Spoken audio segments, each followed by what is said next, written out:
bienvenue à tous. Voici le Zénith sur Equinox Télévision. Dans le domaine des travaux publics, il y a un gros scandale sur la nationale numéro 1. Partant du lieu d'Inkolessin jusqu'à Nding, un tronçon long de 89 km. Ajoutez la bretelle qui part de Nangai Boko à Bifogo, long de 6 km. Donc, en total de moins de 100 km, la route n'a jamais été totalement livrée. Voici bientôt 17 ans que les travaux ont été amorcés, ce qui a suscité donc le courroux des populations sur ce tronçon-là et les assurances apportées encore une fois par le ministre en charge des travaux publics, Emmanuel Nganou-Djoumessi, qui est bien habitué à apporter de très bonnes nouvelles, mais sauf que sur le terrain, très concrètement, il y a de nombreux goulots d'étranglement qui empêche que le réseau routier camerounais puisse être réaménagé. La route, pourquoi n'est-elle pas semblable à ce qui se vit ailleurs au Cameroun? Là est toute la question que l'on se pose au détour de cette information et qui nous permet de bien décoller ce programme. Bienvenue à l'ensemble du panel. Bonjour, bienvenue à vous, monsieur Charles-Armel Bachou. Bonjour. Bonjour, Sam Sévérango, et bonjour au Premier ministre, Yang Philémon, qui est sollicité pour venir inaugurer un data center, alors qu'il existe un ministre des Postes et Télécommunications. Bonjour à vous. C'est bien. Très bien. Une observation qui tombe à pic d'ailleurs, sachant que le Premier ministre chef du gouvernement a présidé hier le conseil de cabinet du mois de mai à l'immeuble L'Étoile, un conseil de cabinet dont le journal Info Matin titre ce matin justement l'inutilité de ces conseils de cabinet. Et le chef du gouvernement, lorsqu'il arrive à Douala, aura peut-être, Charles Armel, l'occasion de constater que sur les installations de ce nouveau bâtiment à inaugurer, précisément, la route est totalement coupée. Elle est totalement abîmée. Voilà. Elle est abîmée. C'est-à-dire qu'on ne passe plus par là. On ne passe plus de ce côté. J'espère qu'on a au moins versé la pozolane pour faire le trompe-œil, comme d'habitude, Sam, pour dire et faire simple que voilà un Premier ministre qu'on sollicite pour un data center, alors qu'il impose un ministre des Postes et Télécommunications, un ministre des Communications. Quel est le rôle du Premier ministre de ce côté? Ce n'est pas la première fois, il est souvent arrivé à Douala pour de telles entreprises. On se rappelle de l'inauguration également de l'usine de Dangote Cement. Voilà. Donc c'est un Premier ministre qui sent souvent très bien les choses. Bienvenue à vous, Megui. Bonjour. Bonjour, bonjour Sam, bonjour tout le monde. C'est un plaisir pour moi de constater que tout le monde débute la journée sur cette bonne humeur, déjà sur le plateau.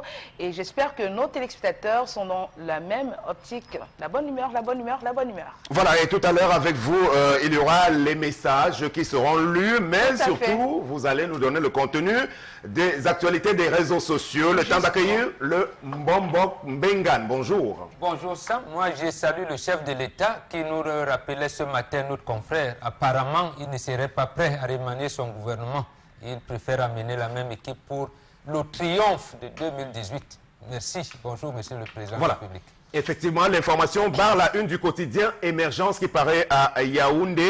Le quotidien dont le directeur de publication Manius Mbiaga, dit-on, est plutôt très introduit. C'est lui qui titre donc ce matin qu'il n'y aura pas de remaniement avant 2018. Voilà, autant donc dire qu'au moins sur le calendrier, on est à peu près sûr que les prochaines élections pourraient avoir lieu effectivement en 2018. Voilà, alors qu'on avait craint un report en cette matière. On démarre cette émission en vous souhaitant encore la bienvenue à vous toutes qui regardez ce programme, et notamment lorsqu'elle intervient pour nous planter le décor. Voici venue l'entrée en scène de Tendance. Sous vos applaudissements, si vous voulez, de toutes les façons, je l'accueille comme il se doit ce mercredi. Bonjour. Good morning, Sam Sevan, Ango. Good morning, all people who see me from today, a day from emission from Zenith. Voilà, je reprends en français. Bonjour à tous ceux qui nous regardent ce matin, tous ceux qui regardent l'émission de Zénith sur Equinox Télévision, la chaîne du peuple. Scandale au quartier Makepe. Maman, c'est chaud, ça a cuit. Mais qui tu peux rester sans téléphone? Non, impossible. Sam, depuis que le téléphone est à la mode, tu peux rester sans téléphone. De temps en temps, mais c'est compliqué aujourd'hui. Hé, Charlie! Oui, je peux faire une semaine, 2 semaines sans téléphone. Jusqu'à 2 semaines. 2 semaines sans téléphone. Un homme de médias. J'ai dit 2 semaines. À des moments, il faut faire le vide. Rester sans téléphone portable. Maman, je parle pour moi. Pour moi, il ne peut même pas rester, même demi-seconde. Sans téléphone. Si oui, c'est que je suis en train de vous parler comme il parle là. Il y a une femme qui a dit que non, elle peut faire rester sans téléphone. Si c'est comme ça que son mari va la traiter. Oh, mais dis-moi, qu'est-ce qui s'est passé? Qu'est-ce qui s'est passé, Tendance? Raconte. Maman, comme elle te dit là, elle est venue me voir le matin. Il était 6 h moins. Je m'apprêtais moi pour venir pour vaquer à mes occupations en bon français, Sam. Oh, j'entends qu'on une femme vient me voir. Elle me dit, maman, il veut qu'on cause. Donc, elle respirait à peine. Je dis, comment? Il y a encore eu quoi? Qui est mort? Ton mari t'a tapé? Ton mari est mort? Qu'est-ce qui ne va pas? Comme elle dit que son mari veut sa mort. Je dis, il veut ta mort, comment? Elle dit qu'elle a le code sur son téléphone. Elle a le code. Donc, le code qu'on fait pour déverrouiller le téléphone. Que depuis l'autre jour, monsieur a dit qu'il faut qu'elle lui donne le code du téléphone. Elle dit qu'elle ne peut pas lui donner le code du téléphone. Parce que plus l'œil voit, le cœur fait mal. Son mari dit que, mais pourquoi tu avais moi une femme que j'ai épousée, mariée, tu restes avec le téléphone verrouillé? Elle dit qu'il faut ça. Que dans un bon couple, on ne doit pas avoir le code, qu'on doit avoir le code pour ne pas avoir mal. Maintenant, son mari, elle dit que son mari lui a dit que si elle ne donne pas le code du téléphone, qu'elle n'entre pas. J'ai dit, mais qu'est-ce qui s'est d'abord passé? Explique-moi encore tout.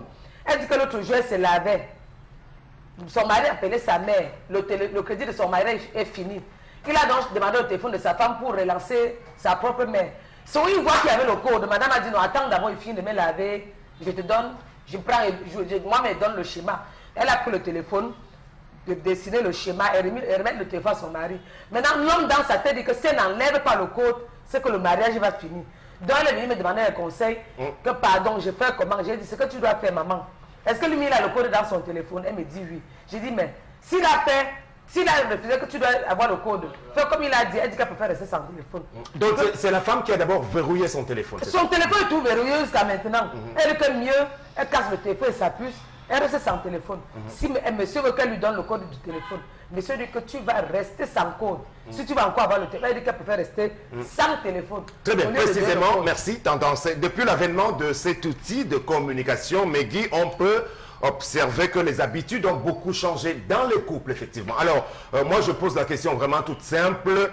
Doit-on ouvrir le téléphone à son conjoint?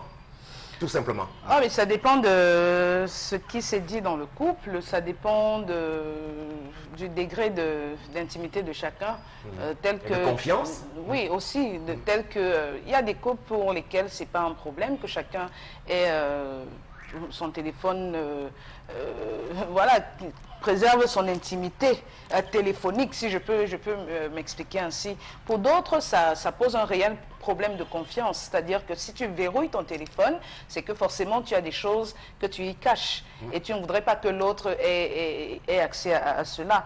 Mais dans le cas, je crois que c'est personnel, c'est vous-même les hommes qui le dites, non? Que le téléphone, c'est portable, c'est voilà, personnel. Voilà, c'est portable, c'est personnel. Il y a plusieurs raisons qui peuvent pousser une femme ou un homme à verrouiller son téléphone. On a des enfants qui rentrent parfois dans nos téléphones quand il n'y a pas de code de verrouillage, qui font n'importe quoi. Ils peuvent vous bousiller le crédit, ils peuvent rentrer dans des fichiers auxquels ils ne doivent pas avoir connaissance. Et pour cette raison, on peut verrouiller. Mais si on voit que ça pose un problème à notre partenaire, qui lui, par conséquent, est plus ouvert à son téléphone déverrouillé, je pense que si on n'a rien à cacher, on devrait pouvoir abdiquer et puis le déverrouiller. Alors, voilà. Votre avis sur la question, Charles Hamel, est-ce que au nom de la nécessaire confiance qui doit exister entre les deux conjoints, il ne faut pas mettre des barrières, y compris sur l'utilisation du téléphone portable? Alors, Sam Sévérin, à l'opposé de cette question, je dirais, doit-on avoir des secrets vis-à-vis de son conjoint ou de son partenaire? Oui, Sam Sévérin, oui et non. Oui et non, oui, pourquoi? Oui, parce qu'il y a certaines choses, certaines informations qui ne devraient pas filtrer. Ça peut être des informations à caractère familial, c'est-à-dire que vous avez des informations sur une sœur, sur une cousine, ça peut être des échanges même qui peuvent être à caractère, on peut dire belliqueux parfois. Est-ce que c'est pour autant qu'on va mettre ces informations à la disposition de tous? Non, que je pense. Non, pourquoi? Parce qu'à un moment donné, le simple fait de mettre un code estime qu'il y a une sorte de barrière, il y a une absence de confiance, une absence de dialogue, il y a crise sentimentale. Mais quand vous dites oui et non, alors, il va falloir pour prendre des décisions. Je préfère être même placé sur les deux piédestals pour dire oui et non. J'ai justifié le pourquoi du oui, j'ai justifié le pourquoi du non. Et dire à la fin, ça me servirait qu'on ne verrouille pas par rapport à celui qui estime qu'on verrouille le téléphone par rapport à lui, lui-même se constitue déjà danger dans la relation. Parce que celui qui a le téléphone travaille dans un environnement. Est-ce que l'environnement dans lequel il travaille, il se sent en sécurité? Est-ce que dans l'environnement, avec les gens avec qui il échange, est-ce que ces gens sont prêts? Il ressent ces personnes que non. Ça peut être qu'il détient des informations capitales dans son téléphone, qu'il a des numéros de téléphone importants dans son téléphone. Vous vous rappelez cette affaire où lorsque vous avez garé votre téléphone portable, quelqu'un récupère, se met à insulter, balancer des mots et vous êtes recherché par la suite. Est-ce que quelque part ce n'est pas pour se protéger? C'est vrai, les femmes, celles qui nous regardent vont dire attends, tu es en train de raconter des histoires, mais je pense qu'à un moment donné, on se sécurise soi-même que de sécuriser l'autre. Maintenant de là, aller regarder le téléphone de madame, là ça devient notre problème. Très bien. Bonbon Bengan, sur les aspects liés à la tradition, c'est vrai que le téléphone en lui-même n'est pas un élément de la tradition. C'est bel et bien un outil qui est arrivé avec la modernité. Donc, fatalement, ça va être compliqué pour vous de nous édifier là-dessus. Tout de même, on a vu le lot de conséquences fâcheuses que la mauvaise utilisation du téléphone de son conjoint a pu être entraînée. Absolument, ça, vous avez raison. Ça n'existait pas à notre époque. Sauf que la femme appartient à l'homme, y compris tout ce qu'elle a. Donc, le téléphone de la femme, c'est le téléphone de l'homme. Si on passe sur ce principe-là. Et là, je prends le principe d'un... Vous partez sur ce principe, il faut tout partager. Absolument. Très bien. Un avocat dit sur les antennes de Kinox radio et télévision il n'y a pas longtemps que lorsque vous êtes marié sur le bien, la communauté des biens, vous n'avez pas raison de verrouiller votre téléphone. Votre téléphone, que ce soit le téléphone de l'homme, appartient à son épouse et vice-versa. Donc, vous n'avez pas à verrouiller le téléphone. Maintenant, des cas précis existent. Vous travaillez, par exemple, comme vous êtes journaliste, vous pouvez avoir un téléphone de service. Vous êtes les gens de force de maintien de l'ordre, par exemple, parce qu'il y a des secrets d'État. Mais des secrets de personnes ne devraient pas en exister. C'est des secrets d'État, des secrets d'ordre professionnel, que même si vous êtes, que votre épouse est commissaire de police et vous êtes dans le civil, elle doit avoir un téléphone que vous ne trouverez jamais, vous ne devez pas toucher. Donc c'est voilà un peu ce qui est encadré par la loi. Maintenant, je reviens là-dessus, parce qu'il y avait un qui a défrayé la chronique ici à un moment donné. C'était, il faut le dire, il est commandant aujourd'hui de la gendarmerie, il s'appelle, il était à Mbopi.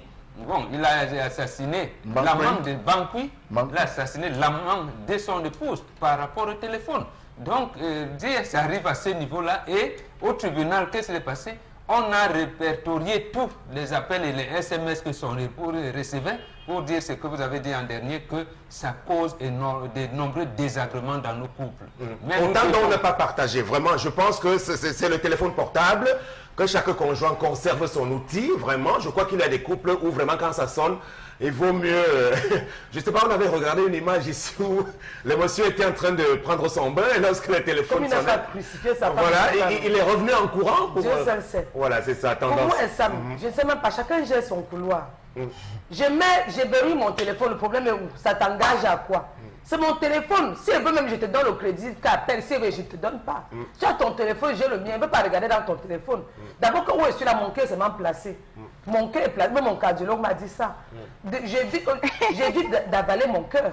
Parce que si elle commence à lancer l'œil que, ouais, qui a appelé monsieur, ouais, pourquoi il y a le code, je vais mourir avant mon jour. Parce qu'il a des sous-entendus, parfois vous pouvez oui, voir des choses qui n'existent pas. Ça me regarde, moi, ça avant quand j'ai mes 22 ans, 25 ans là, que je discutais, le téléphone de tombeau sonne, je guette, qui a appelé, quand il est dans la voiture, je prends la moto et le suis. Non. Maintenant, je l'appelle mon boss.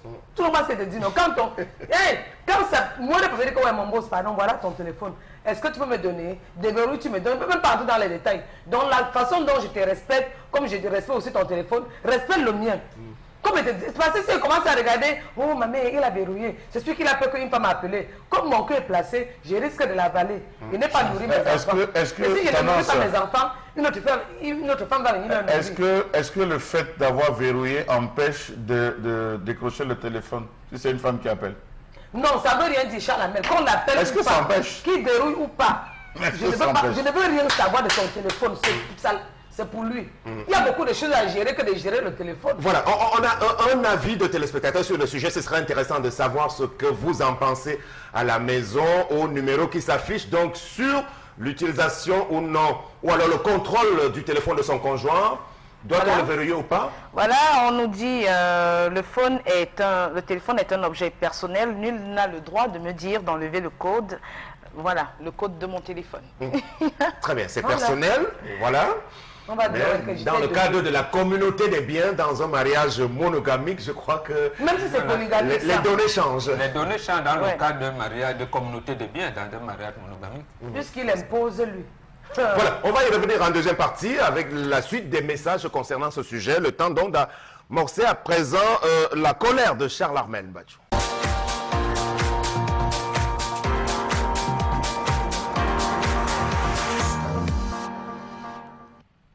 Je m'interroge ce jour sur la situation que vit et traverse la commune d'arrondissement de Douala 6.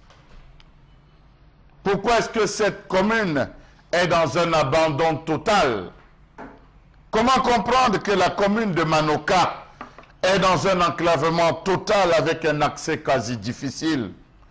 Savez-vous que la commune de Manoka est la plus grande île que compte le Cameroun?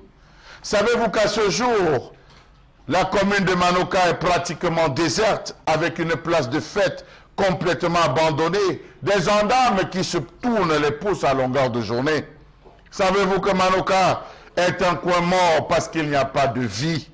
Oui, il n'existe même pas des immeubles communaux pour les services, pas de magasins, pas d'aménagement de la voirie, pas de réseau électrique, pas d'aménagement des jardins, pas de places publiques et des espaces verts. Vraiment, je m'interroge. Savez-vous qu'il n'y a pas de lumière, encore moins d'eau de ce côté de Manoka? D'eau potable, pour dire. Savez-vous que les populations sont obligées de se rendre à Youpoué pour se ravitailler à l'aide des fûts en plastique de 250 litres qui reviennent à 3500 francs CFA, le transport y compris? Savez-vous qu'à Manoka, on utilise encore les lampes tempête? Savez-vous qu'à Manoka, il n'y a pas d'école? Oui, aucune école n'existe à Boapé. Celle qui a fonctionné jusqu'à la fin de l'année scolaire dernière n'avait que la CIL, le CEP et le CE1. 3 classes regroupées dans une seule et même salle qui sert aujourd'hui d'office religieux à l'église adventiste. Savez-vous que monsieur le maire Edimo ne réside même pas à Manoka, qu'il gère la mairie au téléphone depuis le confort de ses bureaux, nous dit-on? Savez-vous que cette commune est un silence troublant du fait qu'il n'existe pas de voiture ou de moto? D'ailleurs, il y a juste 2 tricycles à Manoka, celui de la mairie qui transporte les produits des rives jusqu'à l'intérieur et celui-là qui appartient, il faut le préciser comme ça, à un petit individu. Savez-vous que la mairie de Manoka a un grand groupe électrogène qui n'est mis en marche que lors des cérémonies officielles? Savez-vous que le lycée bilingue de Manoka souffre d'un manque criard d'enseignants car ceux affectés renoncent à s'y rendre par manque de tout? Savez-vous qu'à Manoka, les instituteurs présents sont obligés de dispenser plusieurs matières et d'occuper les élèves des classes qu'ils ne tiennent pas? Savez-vous que les 7 enseignants affectés au lycée de Manoka dorment dans 2 chambres non loin de la sous-préfecture? Savez-vous que le proviseur du lycée a dû affecter une partie de son domicile à la création de la classe de terminale? Savez-vous que la torche est encore utilisée lors des accouchements et que les groupes électrogènes de l'hôpital ne sont allumés que pour les opérations chirurgicales? Savez-vous qu'il n'y a pas de pharmacie à Manoka, qu'en cas de transfert urgent de malades, c'est le BI qui appelle au secours? Savez-vous que l'hôpital de Manoka compte seulement 7 employés chargés de gérer 37 000 sujets? Savez-vous que le seul médecin présent à Manoka est à la fois directeur de l'hôpital et chef de district? Savez-vous que le laboratoire de l'hôpital n'est fonctionnel qu'à moitié? Savez-vous que la commune de Manoka n'a pas de recettes parce que les bateaux de pêche qui stationnent ne reversent rien dans les caisses de la commune sous prétexte qu'ils ont la dotation générale de fonctionnement attribuée par l'État et passant par la communauté urbaine de Douala qui elle-même, entre guillemets, ne reverse pas tout? Comment comprendre qu'une commune d'arrondissement comme elle ne possède pas une cité municipale, des débarcadères, des usines à glace, d'une chambre froide, d'un renforcement du transport maritime, d'un réseau d'adduction en eau et de l'électrification? Vraiment, quelle souffrance pour une commune qui a donné le nom au Cameroun. Rio dos Camaroès vient de Manoka. Voilà. Je crois que tout a été dit, oui. Tendance? Commence par moi. Rio, donc c'est Manoka qui a donné le nom Rio dos Camaroès. Donc ça veut dire rivière des crevettes. C'est ça, non? Oui, c'est ça. Voilà, Manoka. Je croyais que Manoka était une grande ville jusqu'à Chala. Mais là-bas, il n'y a pas les élites. Après, vous allez vous plaindre. Quand il y a un problème comme ça, écrivez, on vote les budgets. Non, pas venir entrer dans vos... C'est une commune. C'est une commune d'arrondissement. Mais ils doivent écrire. On ne doit pas imaginer qu'il n'y a pas que les gens souffrent de ce côté.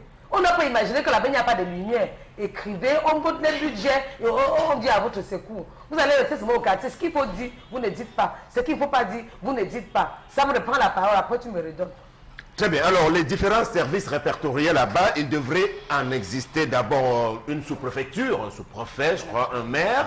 Un bonbon qui me semble que c'est bien là-bas que le Manidem aurait bien dû gagner quand même, je pense que...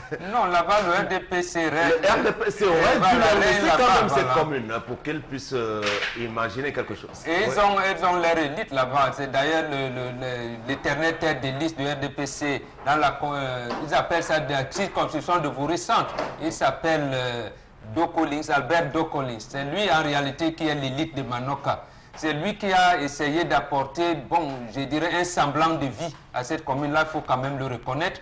Et surtout, lorsqu'on parle de Manoka, Charles Hamel a bien fait de relever que c'est une péninsule, parce que c'est une conception de beaucoup de villes. Et on a transformé une île là-bas qu'on appelle Cap Cameroun en véritable, si on peut appeler ça un centre commercial. Et effectivement, il a raison de le dire, pour le déplorer, il ne reverse rien dans les caisses de la commune. Et pourtant, il y a un receveur municipal. Donc, les activités, c'est vrai, on pourrait dire que c'est de manière... c'est à la sauvette qu'on fait, c'est informel à Cap Cameroun, où la plupart des habitants sont des Nigérians, des Ghanéens qui sont des pêcheurs et des Nigériens. Donc, voilà un peu Manoka vraiment brossé avec un peu de dextérité, hein. J'apprécie la recherche de Charles Hamel à ce propos. Mais ça entre dans l'enclavement. Or, ça aurait pu être, Thomas Melon l'avait proposé à l'époque, qu'on devait faire la jonction des îles de Manoka avec celle de Yoyo, près de Mouanko, pour en faire une cité balnéaire touristique terrible. D'ailleurs, c'est là-bas où le professeur Melonet avait d'abord développé son industrie de pêche, également de transformation de whisky qui se vend pratiquement à l'époque en Grande-Bretagne. Tout à fait, parce qu'on peut voir à travers ces images qu'il y a des plages qui peuvent être exploitées, mais Guy, je crois, comme le relève Mbombo Charles Hamel, c'est un site, une île qui normalement aurait dû être bien exploitée. Oui, Sam Sévérin, la plus grande île du Cameroun, il faut le signaler, Manoka. C'est dommage que les autorités la délaissent un peu, parce que sur le plan touristique, justement, comme l'a signalé, l'a mentionné Mbombok, on aurait pu exploiter Manoka. On aurait pu exploiter. Qui aurait pu, justement? Bon, essayons d'établir quelques responsabilités. C'est une commune du Cameroun. On aurait pu l'exploiter. Donc, l'État, qui aurait l'État? L'État, on aurait pu l'aménager. On est dans une ville côtière comme Douala et on n'a pas, c'est dommage qu'on n'ait pas de plage où on puisse aller se divertir. Il faut aller jusqu'à Kribi, il faut aller jusqu'à Limbe pour pouvoir accéder à des plages. En fait, je pose la question parce que je crois que ça dépasse la seule petite compétence d'une mairie. C'est pour ça que j'ai parlé de l'État, c'est-à-dire que pour agrandir un peu le spectre, l'État qui doit aménager cette île-là, je dis bien pour, même sur le plan touristique, ce serait que bénéfique pour le Cameroun. Maintenant, quand on regarde, je me dis que peut-être que cette négligence aussi est due au fait que il y a quelques années quand même, il faut le reconnaître que Manoka a été prioritairement habité par des Nigérians. C'est-à-dire que les Camerounais s'y sont installés un peu plus après. C'était des Nigérians en grande partie. Peut-être avec M. Ndo Collins, qui a déjà commencé à travailler de ce côté-là, peut-être que les choses vont s'améliorer avec tout ce qu'on est en train de plaider sur ce plateau. Alors, les Camerounais ne sont pas intéressés par l'île de Manoka, c'est vrai. Pour s'y rendre, on prend quel moyen de transport? C'est par des pirogues. Par Youpé, là où on voit le poisson de Youpé. Moi, je me rappelle en 2006 encore, les établissements là-bas, il y avait, je crois, une école qui n'avait que la CIL, le cours préparatoire et le cours élémentaire 1. Alors, les enfants qui y vivent, comment ils font pour être scolarisés? Est-ce qu'il faut qu'ils prennent des pirogues tout le temps pour rejoindre l'autre rive? C'est dangereux, c'est un peu compliqué, vraiment. C'est des Camerounais qui sont... La première incongruité, si vous permettez ça, ma seconde, c'est que quelquefois, vous avez le sous-préfet qui est affecté, lui, il habite, et le maire, lui, il habite à Douala. Donc, on avait rencontré ça. Le sous-préfet, lui, réside bel et bien là-bas. Oui, il résidait là. Bon, je ne sais pas, ces derniers temps, je n'ai pas vérifié. Mais on avait eu cette incongruité-là que le maire, lui, qui est un autochtone, Lui, il habitait ici et le sous-préfet, lui, il est resté là-bas à Manoka. Bon, je ne sais pas si les données ont changé d'ici. Bon, pour le maire, ce n'est pas une nouveauté. Sous le renouveau, la plupart des maires, et c'est un phénomène qu'on a décrié, généralement résident dans des grandes cités. On a eu les cas comme M. Gervendo, qui était un des maires de la ville d'Ebolova, je crois, Ebolova 2 ou Ebolova 1, qui était un haut fonctionnaire de la douane, résident à Douala. Voilà, on peut multiplier ces exemples-là. Donc, pour ce cas-là, bon, ce n'est pas pour les disculper, mais c'est une bien mauvaise habitude de chez nous. On va sortir. Qu'est-ce qu'il faut préconiser pour sortir Manoka, Charles Armel, de sa situation d'enclavement aujourd'hui? Alors, Sam Sévérin, il faut déjà commencer par dire que c'est à ce moment qu'on se rend compte que le Ngondo, entre guillemets, est un lieu où les gens s'amusent. Je parle du Ngondo, c'est un lieu où les gens s'amusent. Pourquoi les gens s'amusent? Ils ne regardent que des intérêts individuels et non des intérêts communautaires. Bon, disons qu'ils oublient de temps en temps. Je pèse mes mots, Sam Sévérin. Permettez-moi, je pèse mes mots. Qu'ils s'amusent, Je veux attirer les foudres de la communauté. Je pèse mes mots, Sam Sévérin. Vous savez qu'ils sont tous en colère en ce moment. Parce qu'une zone comme Manoka devrait faire l'objet des préoccupations du Ngondo tout entier. Parce que l'île de Manoka n'est pas coupée de la zone Sawa. Si on vous raconte l'histoire de Malobé et tout et consorts, cette histoire a démarré de ce côté. Il y a plusieurs îles. Nous avons Diebalé 1, nous avons Diebalé 2, nous avons Boapé. Il y a plein d'îles de ce côté qui rapportent sur le plan de la pêche, ne serait-ce que de la pêche. Sam Sévérin, en gros, ça peut véritablement rapporter. Ce ne sont pas les communautés qui doivent procéder. Ils impulsent. Ils impulsent. C'est une communauté traditionnelle qui fait ses traditions. n'a rien à voir avec le développement économique de la région. Je prends le conseil des chefs traditionnels de l'Ouest Cameroun qui, à chaque assemblée, se fixent un objectif précis, notamment dans le développement. Je m'excuse de cela pour revenir dans le Ngondo en disant le Ngondo défend des valeurs. Je ne sais pas laisser ça, précisément parce que là, laissez-moi redistribuer la parole. C'est pas un bon exemple. Au bout de son argumentaire et vous allez revenir si vous voulez relativiser son opinion. Je pense, Sam Sévérin, qu'il y a un ensemble de rituels qui sont faits encore dans les eaux. Je pense qu'aujourd'hui, ils ont posé la doléance de l'aménagement d'un siège, ça a été validé. Je pense que s'ils faisaient passer en priorité une zone comme celle-là, qui porte déjà le nom de Rio dos Camaroes, sur le plan historique, on retrouve encore un ensemble de matériel, de vestiges laissés par les Allemands. Je vous assure que ça rentrerait dans l'histoire de cette ville. C'est le Sawa tout entier. Je ne parle pas du Ngondo en tant que représentation. Non, je parle du Sawa tout merci. entier. Alors, je vais vous donner la parole, mais là, c'est que je fasse une petite précision. Je partage l'avis de M. Mbachou en partie sur les déviances observées autour du Ngondo. Reconnaissons-le, le Ngondo est devenu une affaire de business aujourd'hui avec beaucoup de foires et tout cela. Ce n'est plus vraiment l'association traditionnelle du peuple Sawa qui devait défendre les intérêts de la communauté. Ça, c'est quelque chose d'indéniable. Maintenant, sur le rôle de la communauté par rapport au développement, on peut relativiser. On relativise précisément dans l'organisation administrative des sociétés traditionnelles du Cameroun. Vous verrez que les lamidos, les fonds et les chefs du nord-ouest et de l'ouest, par exemple, ils sont au même moment chefs traditionnels et autorités administratives. C'est-à-dire, or, ce n'est pas le même cas dans les rives du littoral d'où on est. Par exemple, un Bombok n'a rien à voir avec, il n'est pas auxiliaire d'administration. C'est la même chose. Vous n'allez pas demander, oh, nous sommes ici à quoi? Mais ce sont souvent quelques auxiliaires, hein. L'administration les associe à bien des choses. Ce sont des auxiliaires. Écoutez, les détenteurs du Ngondo, on les appelle les Beyumbabato. C'est-à-dire que, non, ceux qui sont dans le cercle même du Ngondo, qui ont ce pouvoir traditionnel dont on parle. Ça n'a rien à voir avec le chef supérieur de canton Bel et tout, mais eux, comme ils sont auxiliaires d'administration, bon, on les met devant pour faire ce que vous avez appelé. Merci pour ces éclairages. On va y revenir, mais le sujet ne tournait pas autour du Ngondo. On parle bien de l'île de Manoka qui est délaissée, abandonnée aujourd'hui.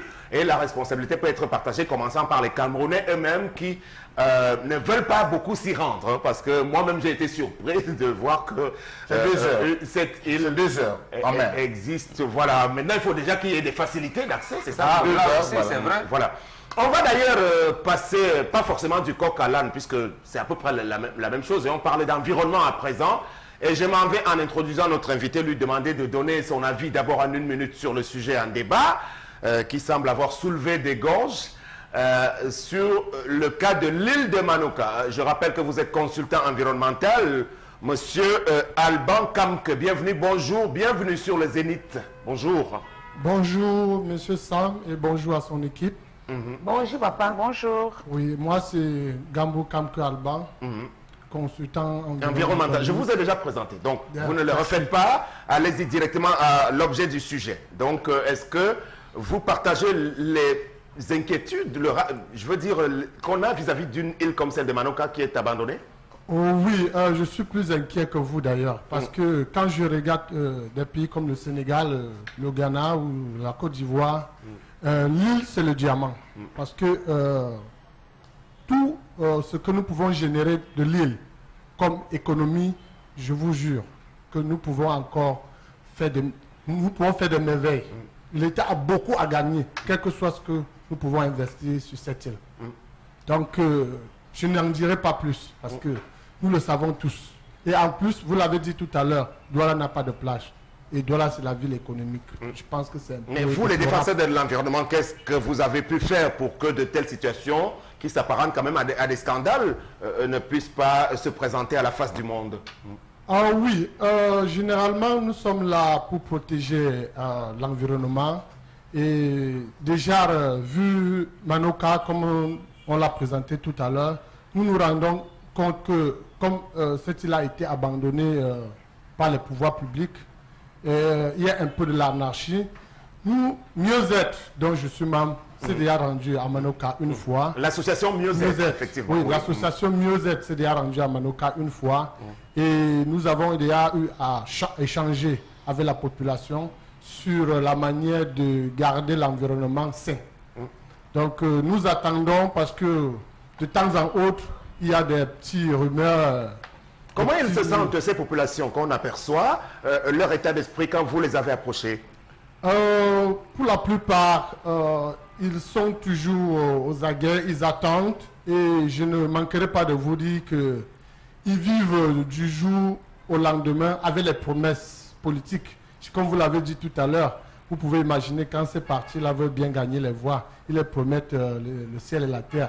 Donc, le désenclavement. Oui, ils vivent dans l'espoir, et cet espoir est en train Je vais ajouter quelque chose, Sam, pour dire que le programme PEV, le programme élargi de vaccination, les parents sont obligés de traverser pour venir faire vacciner à Yopé. Parce que les gens ne veulent pas prendre de l'eau, de traverser l'eau pour aller de ce côté. C'est véritablement une île abandonnée, Sam. Il faut dire les mots, c'est abandonné. Vous avez un sous-préfet qui a les mains liées, qui fait des rapports sur la situation.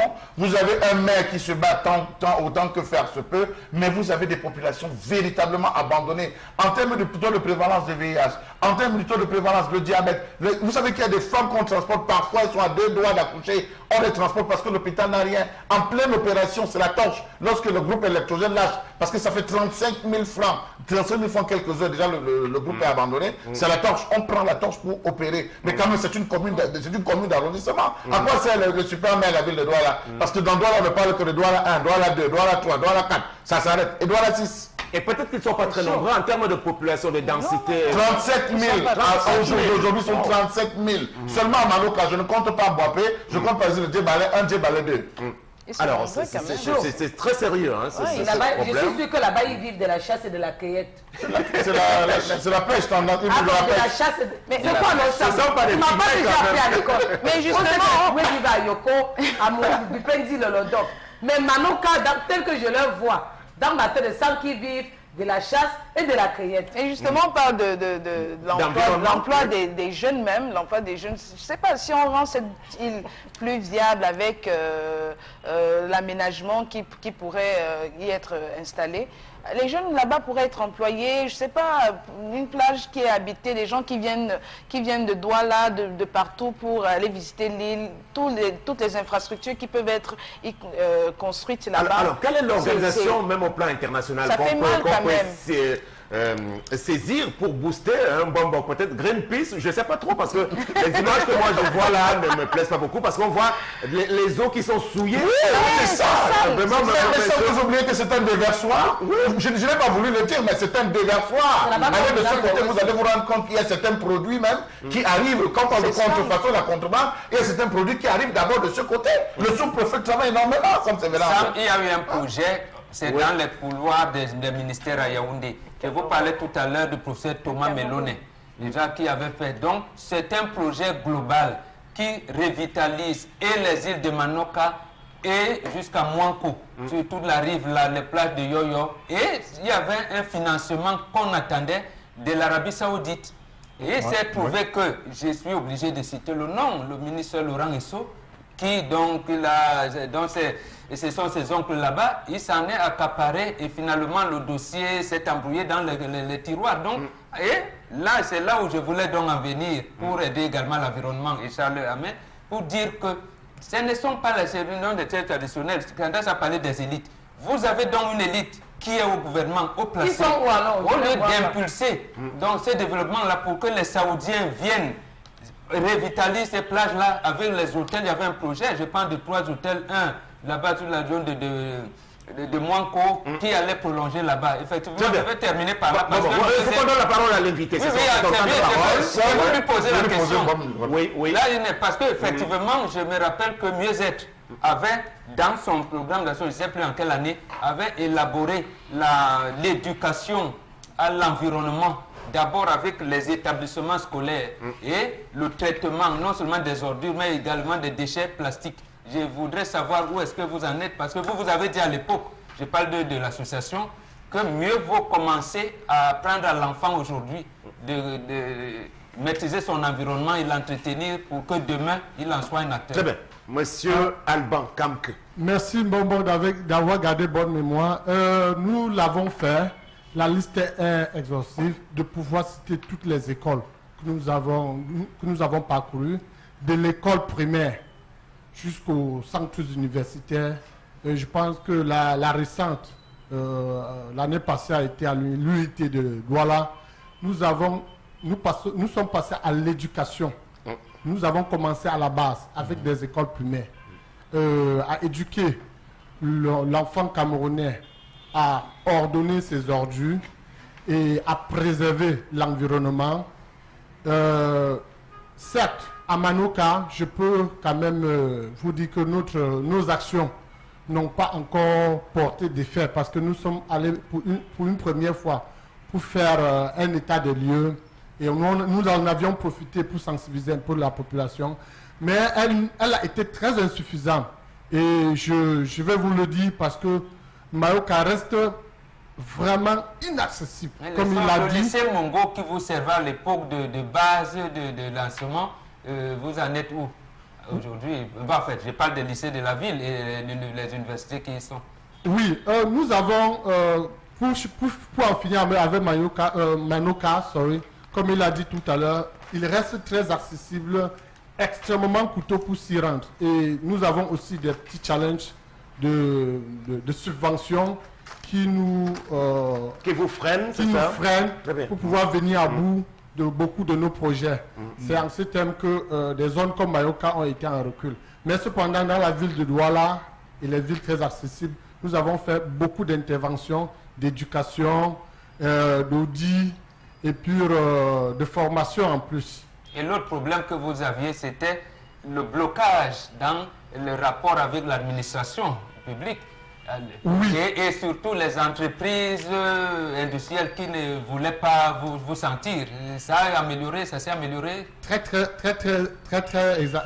vrai. Et je pense que nous avons connu beaucoup d'améliorations parce que nous avons été à la consultation, à plusieurs consultations publiques de beaucoup de grandes sociétés de la place. La dernière était avec la SECNA à l'aéroport.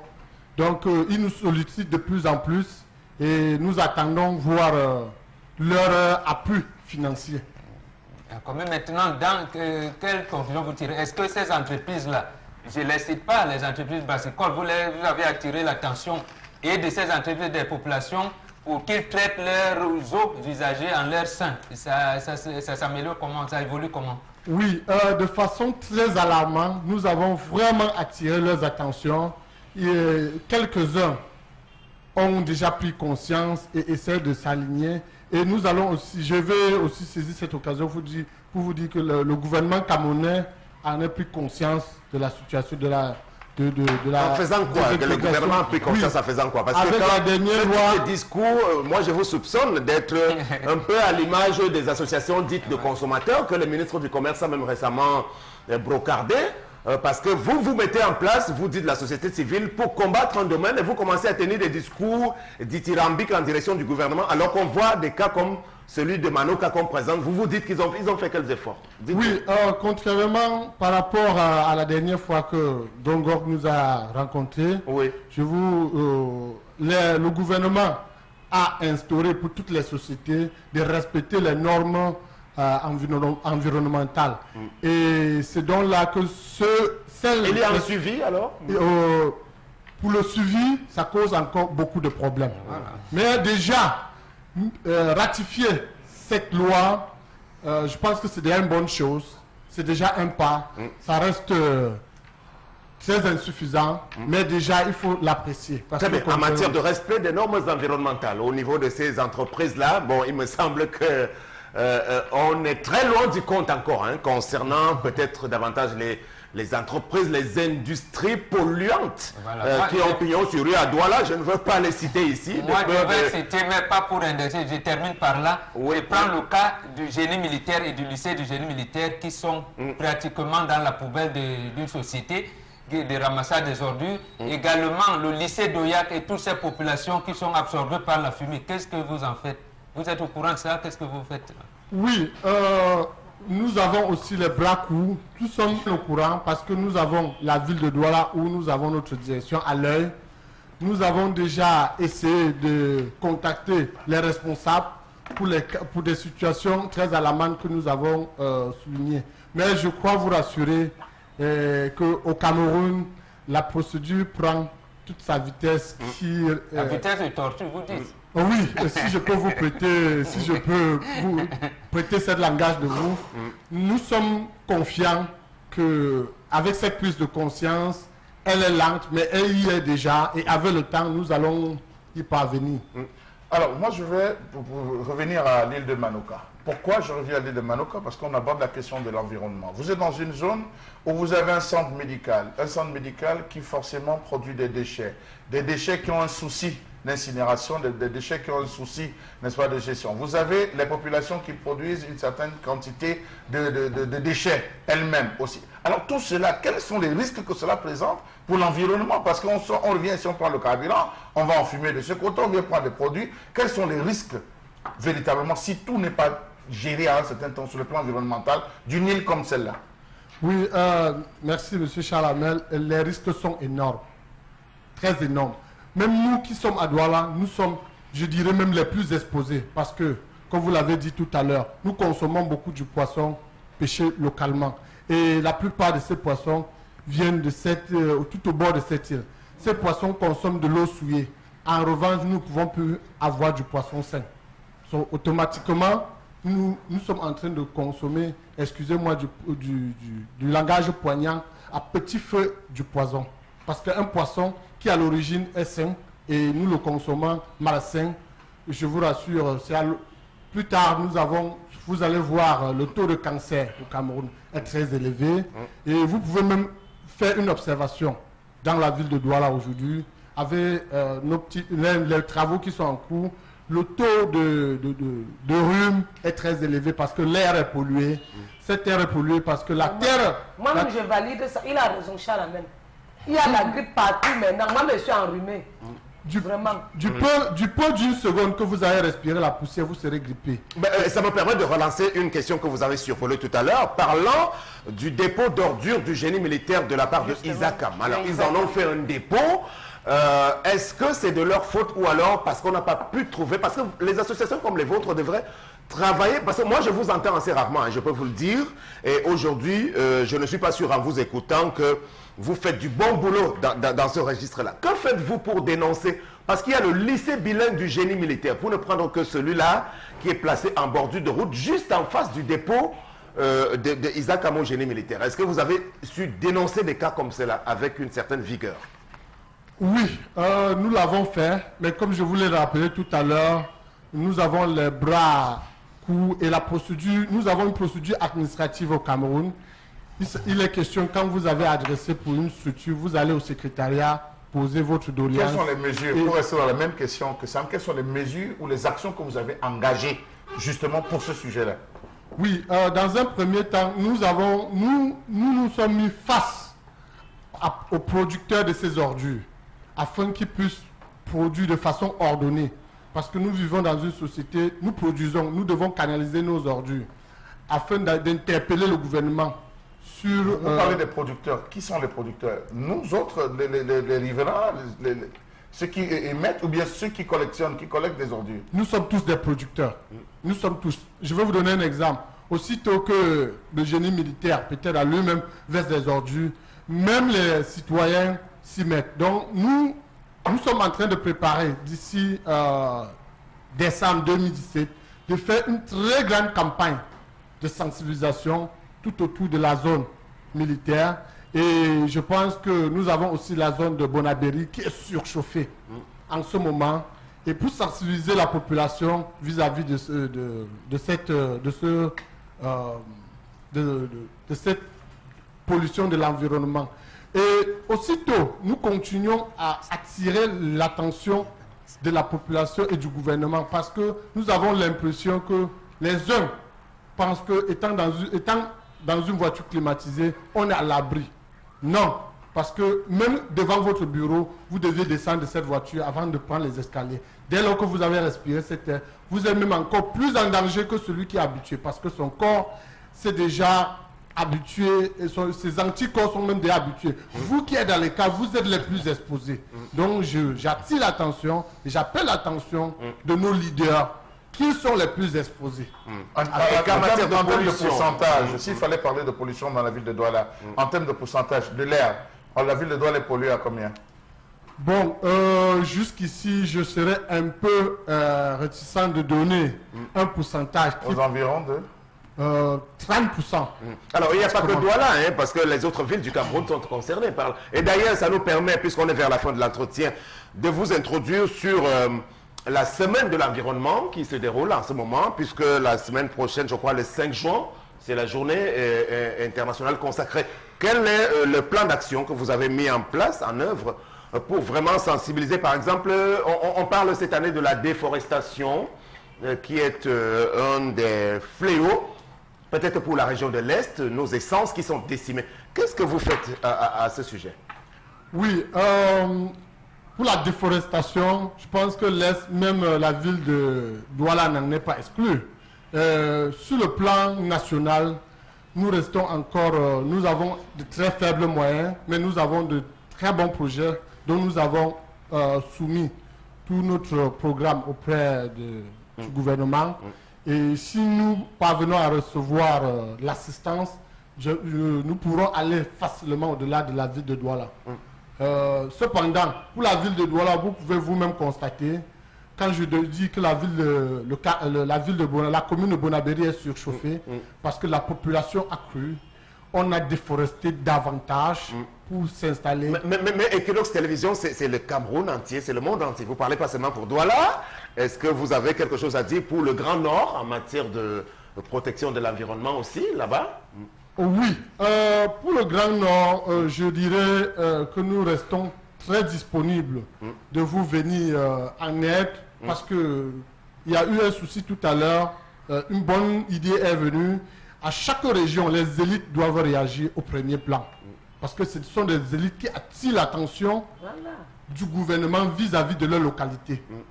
Juste attirer l'attention, je pense que c'est là. Mais il y a tout un ministère, Charles Hamel. L'environnement. Oui, je le dirais. Mais ce ministère ne saurait faire ce travail tout seul.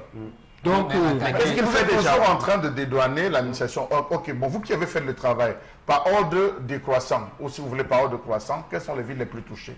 C'est-à-dire les régions les plus touchées par le phénomène environnemental? Oui, suivant le thème de cette année, nous avons la ville de l'Est. Parce que la région de l'Est. La région de l'Est, oui, plutôt dit. Parce que le taux de déforestation est très très élevé. Et là, vous pouvez systématiquement apprécier ça avec moi parce que la chaleur que nous vivons en ce moment est plus élevée il y a de cela 5 ans et plus. Voilà. Après la région de l'Est. Après la région de l'Est, nous avons. Après la région de l'Est, je fais aussi parler de la région du littoral, hein, qui en est, puisque quand nous parlons de l'environnement, nous ne saurons le parler sans parler du social. Donc, avec la ville de Douala, nous rencontrons un surchauffage, un taux d'urbanisme en termes de population très élevé. Et plus la population est nombreuse, il faut encadrer même les ordures ménagères qui sont de là. Le désordre urbain également est inversé dans ce cadre-là. Tendance, on est vers la fin. Est-ce que tu as une interpellation? Il y a un mot là qui me dépasse. Mangrove, c'est quoi ça? J'ai mis ça dans le dictionnaire. Très bien. Mangrove, c'est un arbre. Il n'est pas grand de taille. Et si vous avez eu à traverser le pont du Vouri, là où nous avons l'actuel site de Ngondo, qui tend de Dedo à votre droite, il n'y a pas longtemps, on trouvait à ce niveau de la mangrove. Et bien avant ça, là où nous avons la déviation, les petits arbres que nous avons à droite, ce sont ces arbres qu'on les appelle des mangroves. Voilà. Et j'apprécie beaucoup ce mot, parce que concernant la ville de Douala, ce mot est clé pour l'environnement. Cet arbre joue un potentiel rôle pour la protection de l'environnement.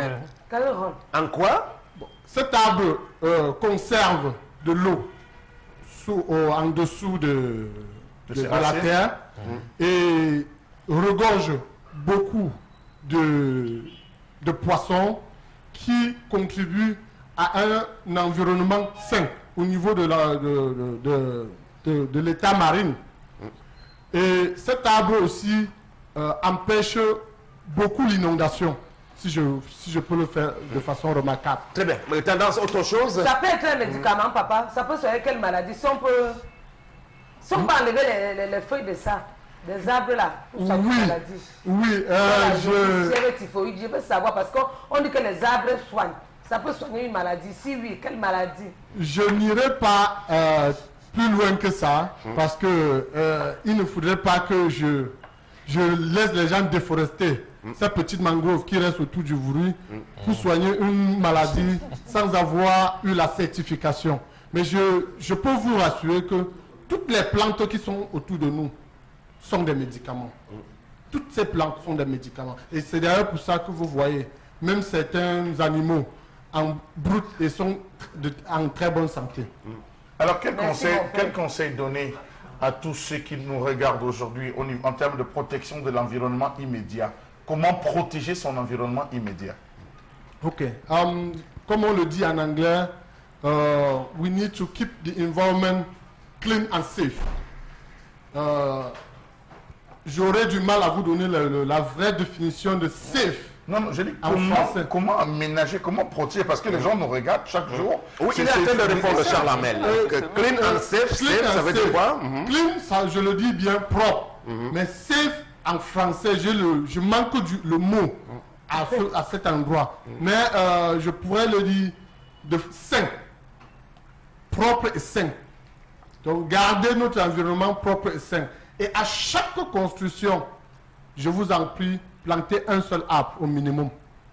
Vous serez le premier bénéficiaire. Pour garder l'environnement propre, depuis sa chambre jusqu'à son bureau, évitez de jeter les ordures dans la rue parce que vous pouvez les garder dans votre véhicule et au moment approprié, vous les débarrassez. Nous avons Isaac qui vient, qui se débrouille. Qui vient de temps en temps, oui. Oui, par rapport aux années passées, je pense qu'on n'a pas de problème.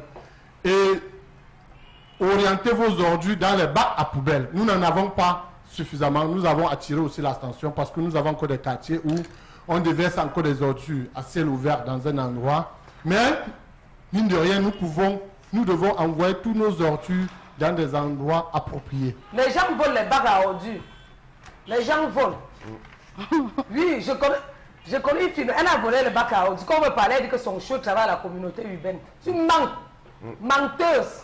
Donc tu vois les bacs qu'on m'enroule là en Omegui. Elle a volé, parti mettre chez elle. Je vais te dénoncer même sur les réseaux sociaux. On va récupérer ça, tu vas montrer ton show. Voilà, merci beaucoup Tendance. Le débat portait donc ce matin dans le cadre de la semaine de l'environnement sur les moyens à déployer en matière de protection de l'écosystème, en matière de limitation de la déforestation. La région de l'Est, vous l'avez encore entendu de la bouche de notre invité, est l'une des plus décimées aujourd'hui. Le bois, notre cher bois, qui est exploité allègrement par des exploitants étrangers, si vous me le permettez, ça fait partie de l'environnement. Et pourtant, il existe tout un département ministériel précisément chargé de ces questions-là. Vous me rappelez le nom du ministre de l'Environnement? Hélène Pierre, voilà, donc il existe bel et bien monsieur Hélène Pierre, et peut-être que ses collaborateurs lui rapporteront les propos qui ont été tenus dans une émission comme celle-ci, qui est une émission d'assainissement, parce que nous faisons œuvre d'embellissement de notre cité à notre manière, dans la critique et la satire. Merci beaucoup de nous avoir regardés. La première partie s'achève, on prend la musique et puis on se retrouve pour la deuxième partie du Zénith. Restez avec... Voilà, un Rinjo, l'âge d'or de la chanson camerounaise, en version Makossa de très belles reprises, y compris des chansons de l'immense Francis Bébé, de regretter mémoire, qu'on n'a pas pu malheureusement retrouver en version vidéogramme. Je parle bien de Francis Bébé. En revanche, un Rinjo est encore toujours bel et bien de ce monde. Et puisqu'on a fait une évocation de ceux qui sont partis dans ce registre-là, vous permettrez donc qu'on puisse citer les noms de gens comme Cotobas, voilà, il était à l'image, voilà, c'est ça. La mort, c'est même comment, sauf que le jour de ma mort, je vais faire comment, je ne sais pas, mais l'artiste ne meurt jamais. Repose en paix, Coton. Il y a sa soeur qui se baladait un temps. Elle s'appelait, elle disait que Tonton vieux. Non, pas Ruth Coton. Voilà. Elle vendait son livre. Elle disait qu'on appelait Daniel Yango. Voilà, qu'est-ce qu'elle devient depuis? Je ne la vois plus. Elle vendait son livre. Elle dit qu'elle a vu tonton vieux dans les rêves. Que tonton vieux avait dit quoi ou qu'il avait fait comment. Je suis plus au courant d'elle depuis. Ma chérie, si tu me vois, appelle-moi après, j'ai à te dire. Voilà. On complète la liste des gens qui sont partis dans ce domaine-là et dont on a une belle pensée. Tchana Pierre, Tony Holmes, Bébé Manga, Anne-Marie Zier. Et plus récemment, Ebene Donald Wesley. Je pense beaucoup à Charlotte Mbango, dont on n'a pas beaucoup parlé. C'était une grande dame du Makossa. John Boulet. John Boulet, effectivement, aussi. Et puis, quelqu'un qui m'était très très cher, finalement, donc, monsieur Roger Moudio. Il y a également les Messimen Konda à Yaoundé. Oui. Dans le zapper. Non, ne me fais pas penser à dans le zapper. Tu l'as je l'ai connu comment une artiste comme moi. C'était ma personne. Le gars est mort comme c'était l'ami de Roméo Dika. Voilà. Monsieur Martin, l'évocation de son nom a provoqué quelque chose en moi. Parce que c'était un dinosaure. Un vrai dinosaure. C'était un dinosaure de la musique. Il y avait Salah Bekono. Salah Bekono, oui, Ossas, le père d'Ossas. Mais le drame dans cette histoire, Sam Sévérin, lorsque vous évoquez le cas de M. Martin Mukunda, c'est quelqu'un qui est décédé dans une décrépitude totale, dans une misère totale. Pourtant, quelqu'un qui a ramené de très très grands prix à ce pays, qui a su défendre l'image du Cameroun, qui a entrepris d'amener, de pousser de nombreux artistes. Il est mort dans une maison en terre battue, Sam Sévérin. On a eu même honte de filmer la maison dans laquelle est décédé M. Martin. Les gens ont dit que c'était l'alcool, mais ce n'est pas l'alcool. Anne-Marie, elle l'a bien échappé aussi. Hein, donc elle a eu la chance d'avoir le chef de l'État à côté d'elle. Quand tu parles, la bouche qui pèse ne profite pas. Mais quand tu parles, tu profites. Et ça, laisse-moi te dire que tu vois comment la vie est. Quelqu'un va se réveiller le matin pour dire que je n'ai pas appris avec Kanye. Le petit souffle, s'il nous trompe. Restez là, vous vous occupez de ma vie privée. Les gens meurent. Très bien. Merci beaucoup. Alors, on clôture la liste de ceux qui sont en décrépitude. Chouchou, bienvenue. J'espère qu'il est toujours en vie parce qu'il est clochardisé. J-Paps International. Voilà. Bon, il y a eu le cas de Véronique Facture qui est partie aussi. Comme les blagues. Voilà. Mais on n'avait pas beaucoup soutenu.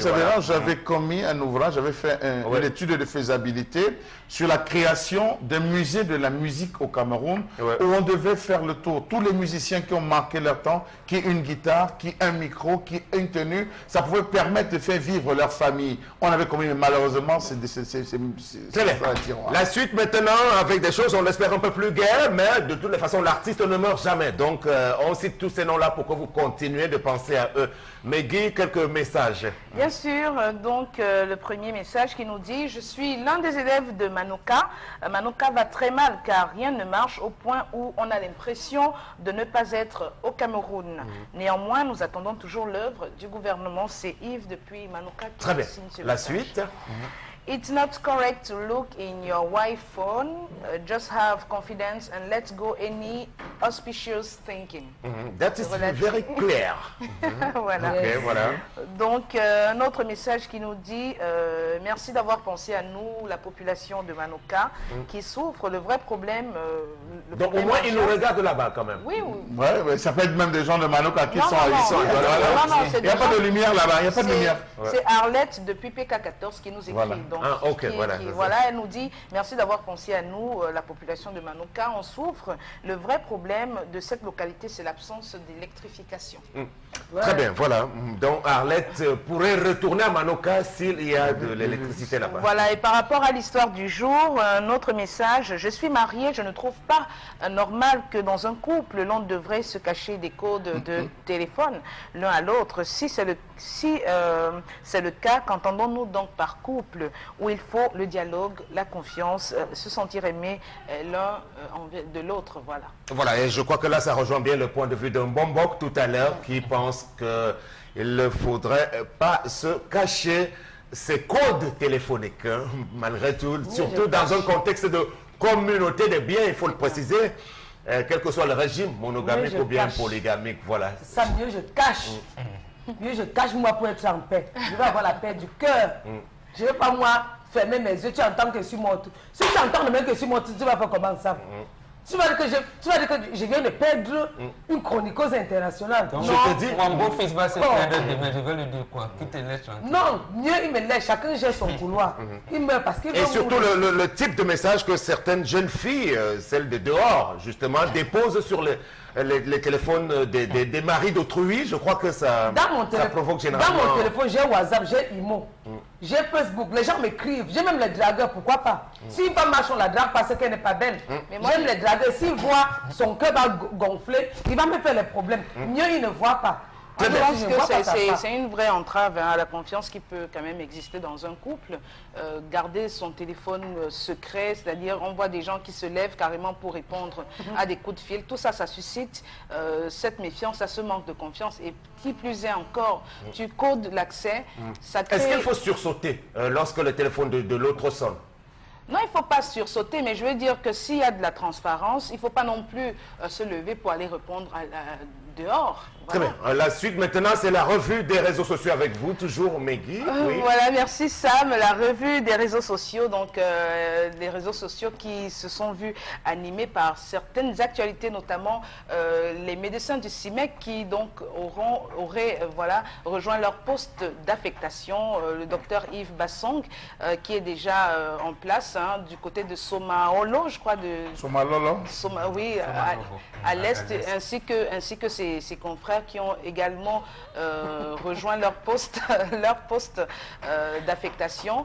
Donc, ils ont décrit leur voyage de véritable périple. Ça n'aurait pas été facile. Ça fait du bien également de visiter les bons coins du Cameroun. Alors moi j'ai une question d'entrée de jeu. Pourquoi est-ce qu'on en parle? Pourquoi est-ce que ça fait le buzz sur le net, une telle information? Non, précisément, nous l'avons dit ici, ils ont été d'abord, j'allais dire, encastrés par... S'ils ont finalement accepté, je veux dire s'ils ont accepté finalement de s'y rendre, bon... Ils ne refusaient pas, parce qu'ils ont dit qu'ils sont des fonctionnaires, ils veulent exercer leur métier avec dignité, avec honneur. C'est-à-dire que partout où le métier les envoie, ils vont y aller. Maintenant, il est donc question que là, il faut quand même dire que le plateau technique ne vont pas exercer comme il se doit leur travail. C'est pour ça que ça pose un problème. Là maintenant, vous voyez un neurochirurgien qui va là-bas à l'Est. Bon, d'accord, il va beaucoup plus exercer dans la médecine générale. Et les patients qu'il avait laissés pour son cas, M. Basson venait d'abord de Bamenda, où il était enseignant. également pratiquant à l'hôpital de Bamenda. Il y a des référents, dit des référents de Bamenda. Alors, ça veut dire que les patients qui sont là n'auront pas de quelqu'un qui va les suivre. Charles Hamel, c'est lui, M. Basson, qui est le président du CIMEC. Donc, est-ce que cette action est louable de sa part, selon vous? Sam Sévérin, c'est une bombe à retardement. Pourquoi bombe à retardement? Dans la simple mesure que, arrivé là-bas, on a fait que déporter le corps. On n'a pas tué l'esprit syndicaliste qui est en eux. Je parie qu'ils vont arriver dans cette zone, faire encore plus de mules, recruter encore plus de membres du syndicat. Mais il n'y a pas beaucoup d'acteurs là-bas. Non, Sam Sévérin, ils ne sont pas loin de Garoua. Lui, par exemple, n'est pas loin de Garoua. Il n'est pas loin de Garoua. Il sera appelé forcément à aller œuvrer de ce côté de Garoua. Mais le drame pour moi, Sam Sévérin, c'est qu'on a fait plein de médecins comme ça. Encore plus un médecin, un neurochirurgien, un spécialiste dans un domaine précis. Il faut dire que nous voyons comme Bamenda. À côté de Bamenda, nous avons d'autres villes. Nous avons ceux qui sortent de Bansor, nous avons ceux qui sortent de Manfé. Ils sont nombreux qui convergent dans cette zone parce qu'ils venaient chercher les soins. Maintenant que la ville reste, je m'attends à ce que le ministre de la Santé nomme de nouveaux neurochirurgiens qui vont aller remplacer les anciens qu'il a affectés. Maintenant, ceux qui vont arriver dans une zone. Un centre médical d'arrondissement, c'est pas être généraliste. Et je pense qu'ici, on avait reçu l'un des médecins qui nous avait dit, un des spécialistes qui nous avait dit, son travail, c'est opérer, faire des opérations. Le vice-président. Voilà, le vice-président, c'est faire des opérations. Il ne connaît pas consulter, il ne connaît pas, lui, ce n'est pas son travail. Ils vont aller tous en balade, ils vont aller en villégiature, ils vont se retrouver, ils vont s'amuser, mais ce ne sera pas le travail. Et par conséquent, ça va faire un manque à gagner sérieux à l'État du Cameroun. Très bien. Alors, tendance. Qui avait dit qu'on opère le cerveau sans. Et même pour opérer le cerveau, là, c'est pas facile. C'est lui le neurochirurgien, M. Basson. Les deux. Parce qu'il a lui appris ça à l'école. Il sait que si je coupe un peu sur le cerveau peut rester comme ça. Le cerveau, si on peut... Donc, c'est le... Tu vois un peu, non, ça donc... C'est une spéciale. Ils sont très rares, je peux te le confirmer. Même en Occident. Est-ce que vous savez qu'à côté de ça, le fait pour eux d'avoir pris service, il manque déjà d'un qui sont fonctionnaires, mais dans la zone où ils sont comme un carrefour. D'un côté, vous avez le Tchad, où ils peuvent disparaître jeudi, ils vont faire des opérations au Tchad. Vous avez la Centrafrique, où ils peuvent disparaître et gagner 2 fois plus. Ça, il faut le calculer. Alors, le docteur Kamtalu, il est allé où? Gazoui. Dans la Mawa, c'est quand même déplorable parce qu'il faut signaler ici que le docteur Basson justement a indiqué qu'il a dû abandonner 25 patients à l'hôpital de Bamenda. Oui. 25 patients parce que le directeur de l'hôpital lui aurait intimé donc l'ordre de partir de la formation sanitaire. Donc c'est... En plus des étudiants, parce qu'il était également enseignant à l'université, à faculté de médecine de l'université de Très bien. Bamenda. Bon, voilà pour ce qui fait le buzz sur cette information, l'actualité des médecins membres du CIMEC qui donne du fil à retordre au ministre André Mamafouda et qui... Il a d'ailleurs dit que le ministre de la Santé se livre une guerre contre lui-même. Tout à fait. Voilà. Et on peut le voir, une mesure totalement improductive, contre-productive, on peut le dire, quasiment même suicidaire, puisqu'on est dans le domaine de la santé. Qui m'inquiète quand même. Le Premier ministre n'a pas réagi malgré tout le tapage médiatique qui a été fait sur l'erreur de la signature de ces affectations. Voilà, la suite avec vous, Megui. Voilà une actualité sportive. Voilà, Hugo Bross, le sélectionneur de l'équipe nationale camerounaise de football, donc qui a convoqué des joueurs dans le cadre de la préparation du match Cameroun-Maroc, comptant pour les éliminatoires de la Coupe d'Afrique des Nations Cameroun 2019 et aussi de la Coupe des Confédérations de la FIFA Russie 2017, voilà, 2017. Donc, fait marquant quand même de cette convocation qui a animé la toile, hein, c'est la non-convocation du joueur Clinton Gier, voilà, qui a suscité pas mal d'interrogations, mais Hugo Bross aurait donc argué que Clinton Gier ne mérite pas d'être convoqué en ce moment, vu sa dernière prestation à la CAN 2017 au Gabon. Très bien, je crois qu'on est d'accord avec lui sur ce point, parce que quand il dit qu'il ne démontre presque jamais ses qualités, je le cite, je crois qu'il a parfaitement raison.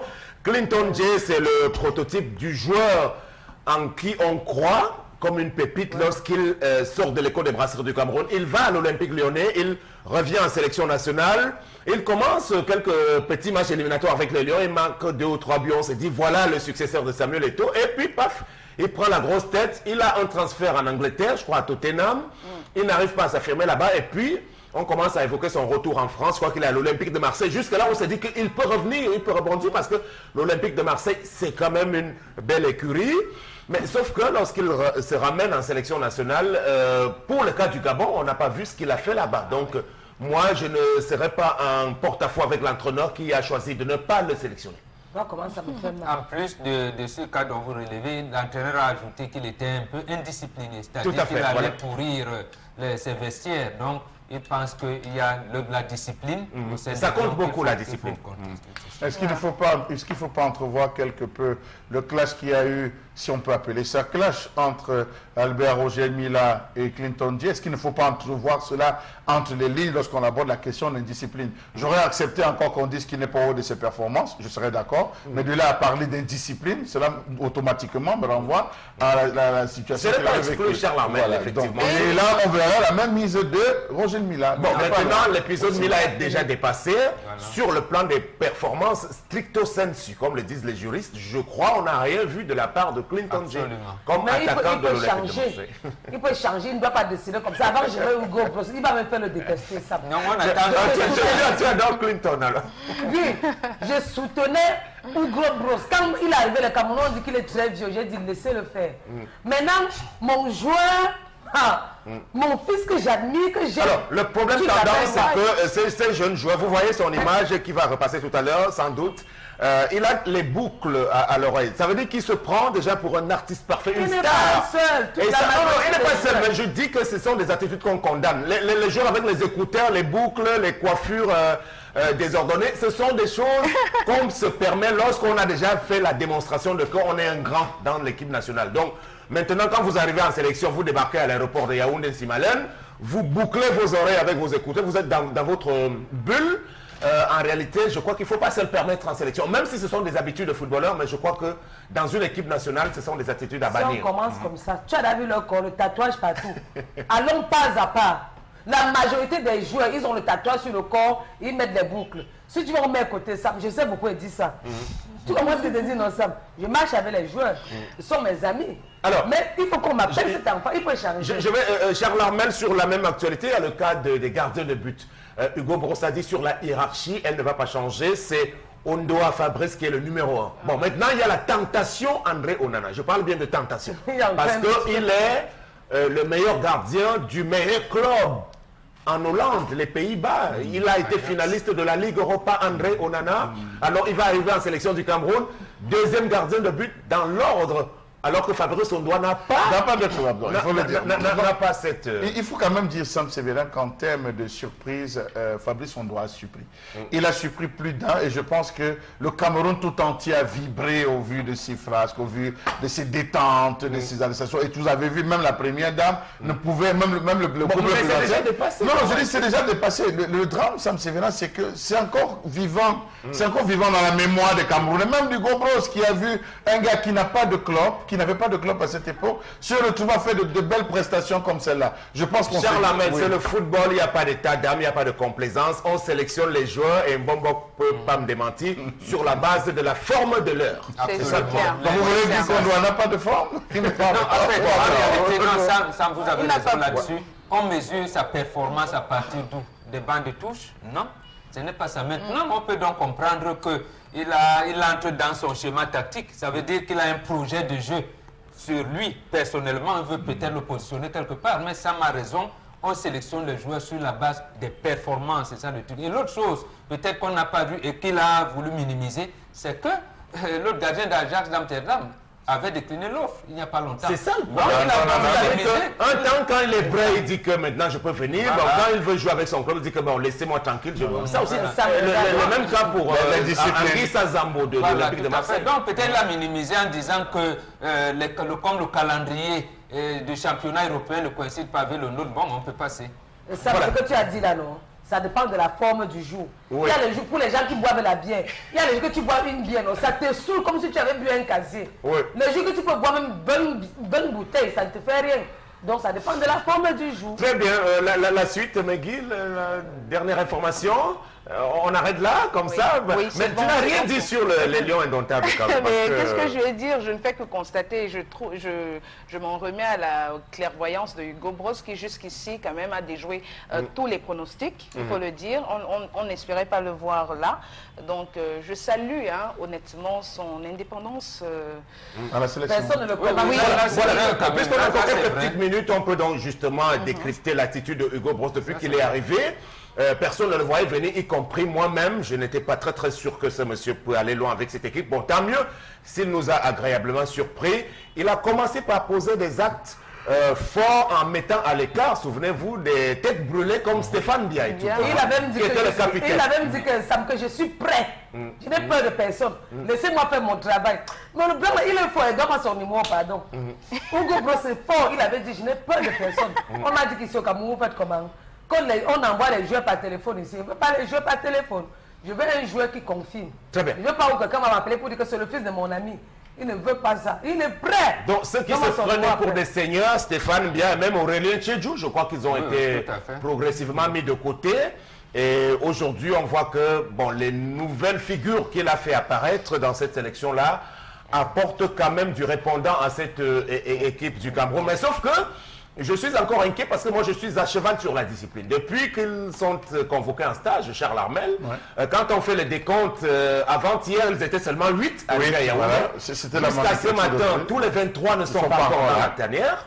Et je crois que, quand on parle de ils sont en train de terminer le championnat. Je vous ai dit, parce que lui n'en fait pas un problème d'État. Il sait que le championnat européen ne coïncide pas généralement avec le championnat africain et tout. Et il a la Coupe de la Confédération qui prévoit. Donc il les laisse terminer les championnats. Le championnat là-bas du poker. Mais là, vous êtes complaisant. Lorsqu'ils vont arriver, il y a une date limite. On doit arriver, tout le monde doit arriver. Tout le monde doit arriver. Sans exception. Mais lui n'a pas fixé de la limite. Il dit qu'il a un match, je pense, c'est le 10.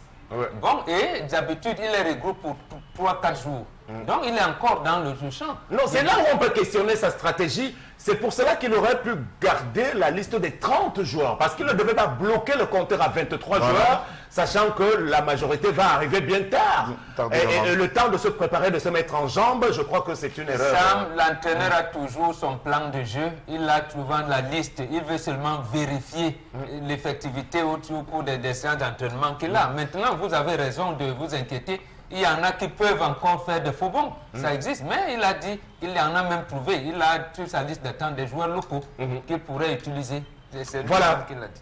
On rappelle seulement que ce regroupement est destiné à la Coupe des Confédérations Russie 2017. C'est quoi la Coupe des Confédérations? C'est ce grand regroupement des nations championnes de leur continent respectif qui a lieu tous les ans, qui précède l'organisation de la Coupe du Monde. Donc le pays qui va organiser la Coupe du Monde abrite donc d'abord la Coupe des Confédérations. Souvenez-vous, même en Afrique du Sud, nous n'y avons pas été à cette Coupe des Confédérations. En 2009, c'était une autre nation. En 2003, nous y avons été en France parce que le Cameroun était tout fraîchement champion d'Afrique en 2002. Au Mali, malgré le mauvais souvenir de cette compétition avec la disparition de Marc-Vivien Fouet au stade Gerland de Lyon dans la demi-finale qui nous opposait donc à la Colombie. Revoici donc le Cameroun à la Coupe des Confédérations et c'est suffisant pour nous raviver ces mauvais souvenirs en espérant que cette fois encore ils pourront aller jusqu'en finale malgré que nous avons des équipes assez difficiles dans notre poule comme le Chili. Le Chili, on me parle également de l'Allemagne. Voilà, donc ça va être bien difficile. Donc le Cameroun et la Coupe des Confédérations, c'est à suivre dans quelques jours en espérant également que nous aurons le bonheur de nous qualifier pour la prochaine Coupe du Monde aussi parce que là, le Cameroun a plutôt assez timidement entamé les éliminatoires. Merci beaucoup à vous, Megui, pour cette revue. C'est moi qui te remercie. Des réseaux sociaux. La suite, bien sûr, c'est la prochaine étape, c'est interpellation.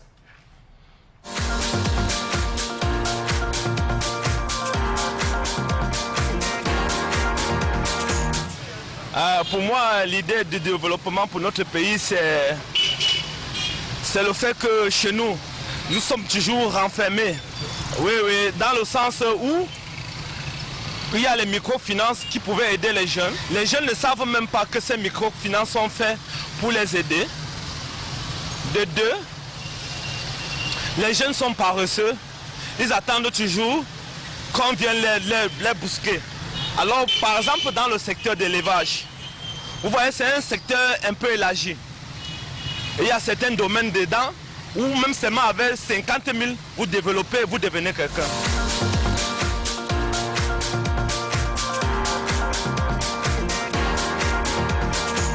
Voilà, alors tendance, vous avez bien écouté notre compatriote. Maman, laisse-moi comme ça. Ce que le compatriote dit, Sam, c'est ce que nous disons tous les jours.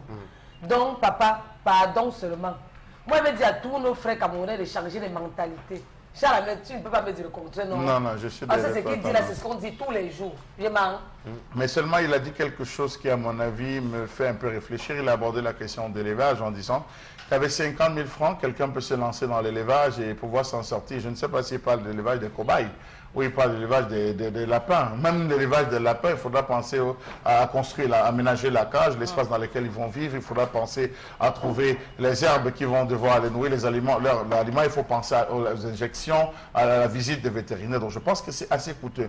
Mais dire que les jeunes sont paresseux, je ne serais pas d'accord. Parce qu'aujourd'hui, au vu, n'est-ce pas, de l'entrepreneuriat ou des inventivités que les jeunes, la créativité que les jeunes ont aujourd'hui présente à travers les start-up, à travers, je pense que les jeunes se donnent. Mais c'est les moyens que les jeunes n'ont pas les moyens mis à leur disposition que les jeunes n'ont pas pour pouvoir faire éclore. En termes de projets, il y a plein de subventions qui arrivent de l'étranger. Il y a plein de besoins. On recherche des talents sur le plan à l'international. Mais est-ce que l'État du Cameroun essaie de se courroie entre ces différentes structures qui ont besoin des compétences et les jeunes qui sont dans les quartiers? Est-ce que les délégations régionales qui occupent les différentes régions se gênent à mettre à la disposition des jeunes les moyens, les informations adéquates pour permettre aux jeunes de réussir? Il faut dire qu'il y a autant d'interrogations. J'ai été surpris de parcourir Facebook, et pas Facebook autant pour moi, les réseaux sociaux WhatsApp, et découvrir via un forum que le ministère de l'enseignement supérieur a mis des stages académiques et tout. Je dis, mais si c'est sur WhatsApp qu'on devrait communiquer ce genre de choses,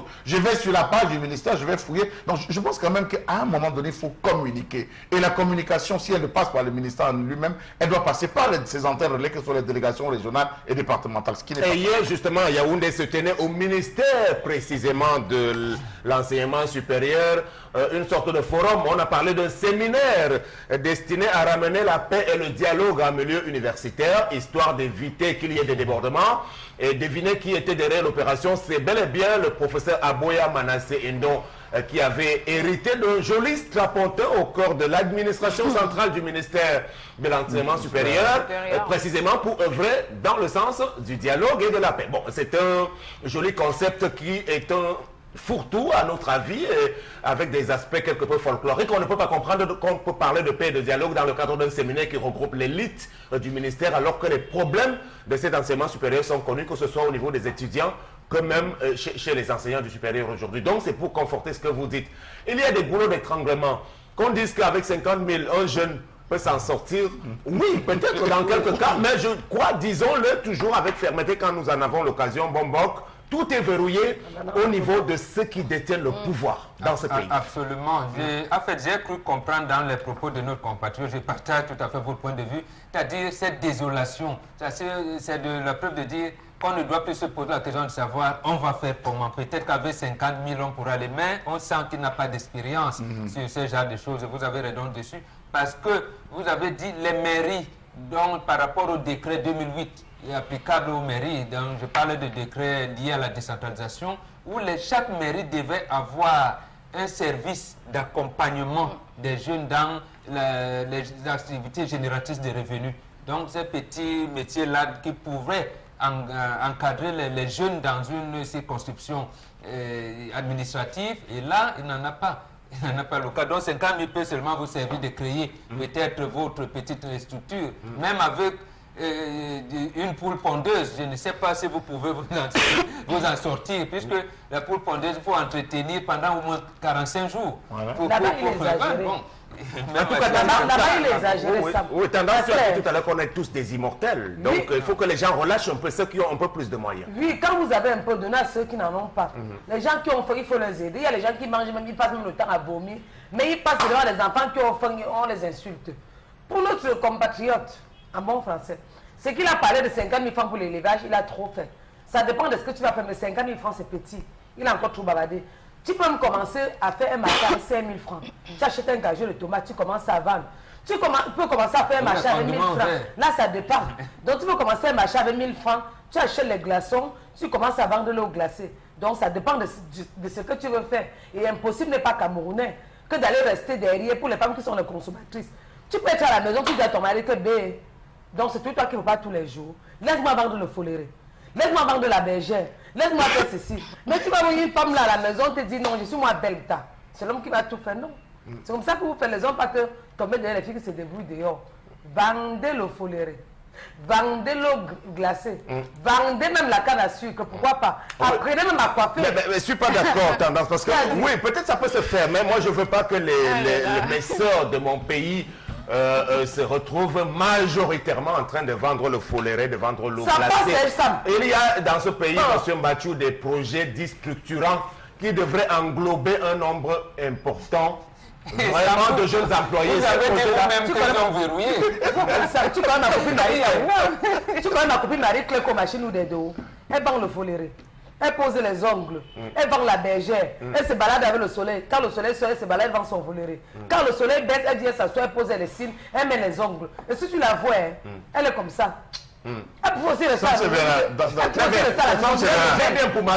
dans le cadre du PIACI, on s'est rendu compte après analyse que 60% des dons, c'est-à-dire des aides liées dans l'emploi jeune, liées au PIACI, ont été données dans la zone de Nangaïboko. Mais lorsque vous arrivez dans ces zones, au niveau des petites jeunes qui se mettaient en association, qui voulaient lancer une entreprise pour écraser les grains de maïs, qui voulaient lancer une... Mais aujourd'hui, vous faites un tour, rien n'a décollé. C'est à se demander, est-ce que véritablement, ces dons avaient été alloués pour une cause bien précise? Des jeunes qui ont des projets, on en voit chaque jour. Et je pense qu'à travers le vendredi, ici, à travers les petits métiers, nous avons depuis un certain temps présenté des jeunes qui ont un savoir-faire, qui veulent mettre. Oui, il y a de l'argent, oui, c'est verrouillé, mais non, il n'y a pas de suivi. Même ceux à qui on donne, il n'y a pas de suivi parce qu'il y a des affinités encore qui se jouent à l'intérieur. Donc je pense que, Sam Séverin, l'argent est là. On a lancé le plan Tiena, c'est 131 milliards de francs CFA. Mais est-ce qu'on a la première phase? Combien ont déjà été enlevés? Où sont les bénéficiaires? On veut voir quels sont les bénéficiaires. Quelles sont les procédures? Je suis allé à la délégation régionale personnellement, comme un non-aime, poser des questions. On m'a dit non, il faut monter à Yaoundé. On est en train de voir comment les procédures vont être faites. Mais s'il y a une délégation, l'antenne régionale ne parvient pas à vous donner, vous pensez que c'est à Yaoundé que vous aurez les éléments? Voilà. C'est bien dommage aujourd'hui, la situation des jeunes Camerounais, on ne cessera jamais de l'évoquer lorsque nous en avons la possibilité. Il faut faire quelque chose parce que notre pays regorge d'importantes potentialités en cette matière-là. Par exemple, le projet de construction du stade Japoma. On nous avait dit que ça devait être un nouveau village qui devait générer beaucoup de petits emplois. Je ne sais pas si c'est déjà le cas là-bas, si les travaux ont commencé. Ils sont encore au niveau de terrassement. Je ne connais pas les termes techniques. Mais vous savez que les Turcs se sont fâchés. Les Turcs ont failli rentrer, repartir parce qu'ils n'étaient pas, le Cameroun n'a pas respecté les clauses. Voilà, on va aller s'amuser quelque peu parce que la vie n'est pas faite que de ces cataclysmes et il y en a qui sont chargés précisément de nous redonner goût à la vie. La preuve avec la Sanza Night Club. Saisonnet Club du Douala, c'est la vitesse. Votre discothèque VIP ouvert tous les soirs avec ses concepts innovants qui vous animent durant toute la semaine. Le lundi à samedi dès 22h et le dimanche à partir de 18h. Saisonnet Club du Douala, c'est aussi son lunch bar restaurant ouvert tous les soirs dès 17h avec la meilleure cuisine du Douala et un billard à votre disposition. Saisonnet Club du Douala, 6 à Aqua, derrière le glacier moderne. Infoline 693 52 52 94 650 22 22 22. Voilà, on va aller accueillir le représentant de la Sanza Night Club. Vous le savez, la Sanza, c'est un groupe, Yaoundé et Douala, qui se charge donc du lundi à dimanche de vous proposer des solutions dans le cadre de votre divertissement. Et pour en parler, nous accueillons encore une fois, nous sommes le mercredi, monsieur Bertrand Lee Kadji, bonjour. Bonjour Sam, à tout le panel, bonjour. Alors hier, c'était le mardi des filles à la Sanza de Douala. Le mardi des filles, tu fais bien de le dire, Sam, grande a été ma découverte de savoir que la décision de découvrir s'est imposée. Et bon, voilà, le constat a été fait. Ça, je reste anonyme là-dessus. Suivez mon regard. Non, Sam était là-bas. Il faut nous dire. Sam était là-bas. On ne cite pas les contemporains.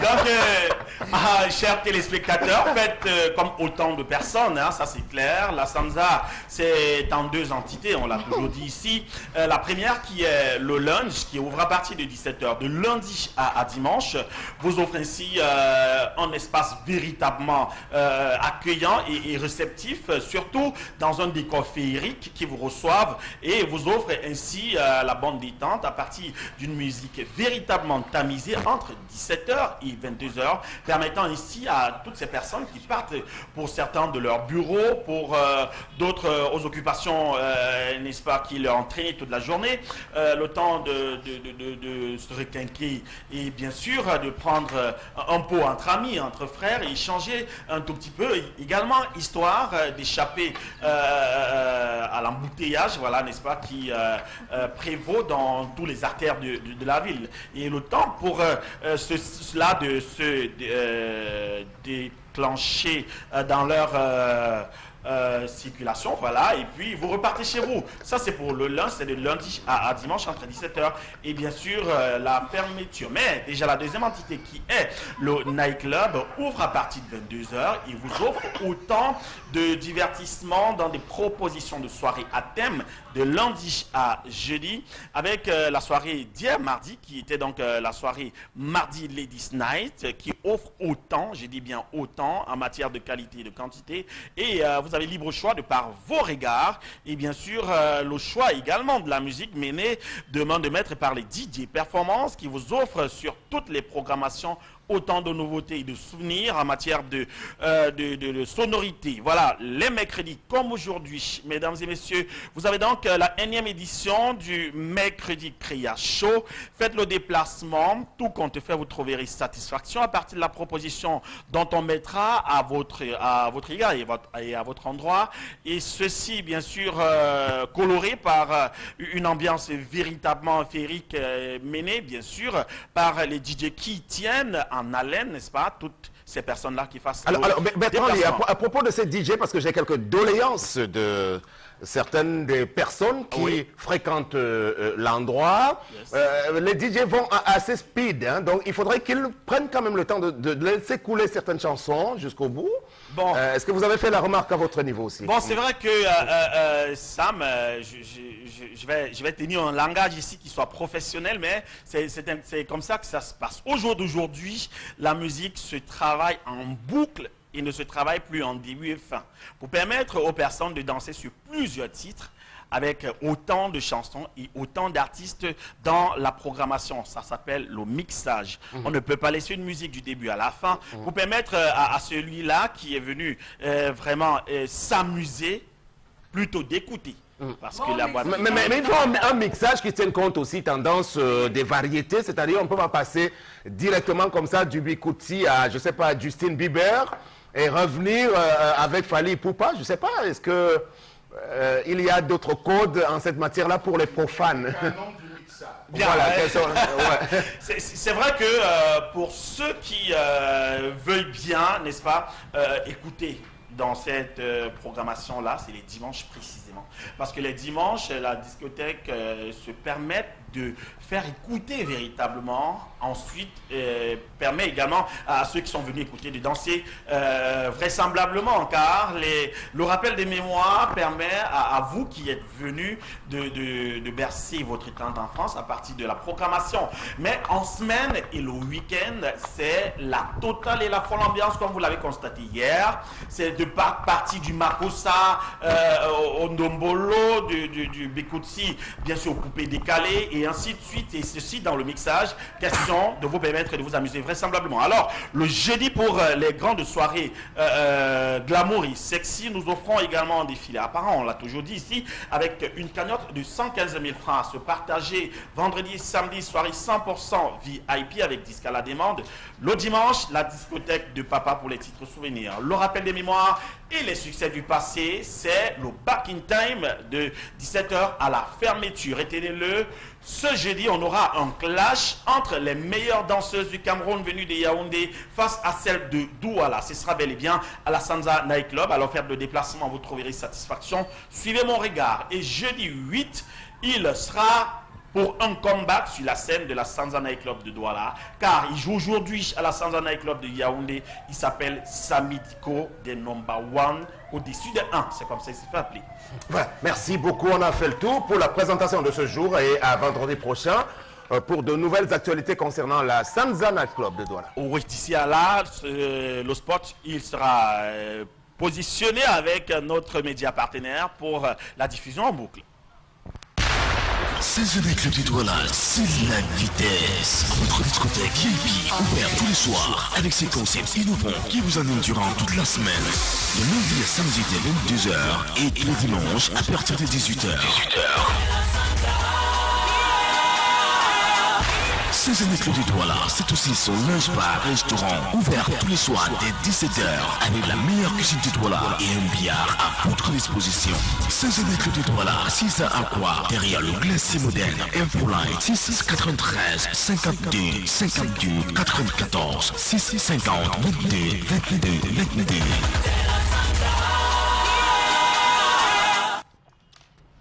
Voilà, nous allons bientôt connaître la fin de ce programme. On prend à nouveau les messages. Voilà, bonjour, je vous assure que les bacs à ordures Isacam sont parqués près de 100 bacs derrière le bâtiment de la gare ferroviaire de Ndokoti. J'ai été scandalisé. Allez-y faire un tour pour enquêter. Vous serez très surpris. C'est René qui nous écrit.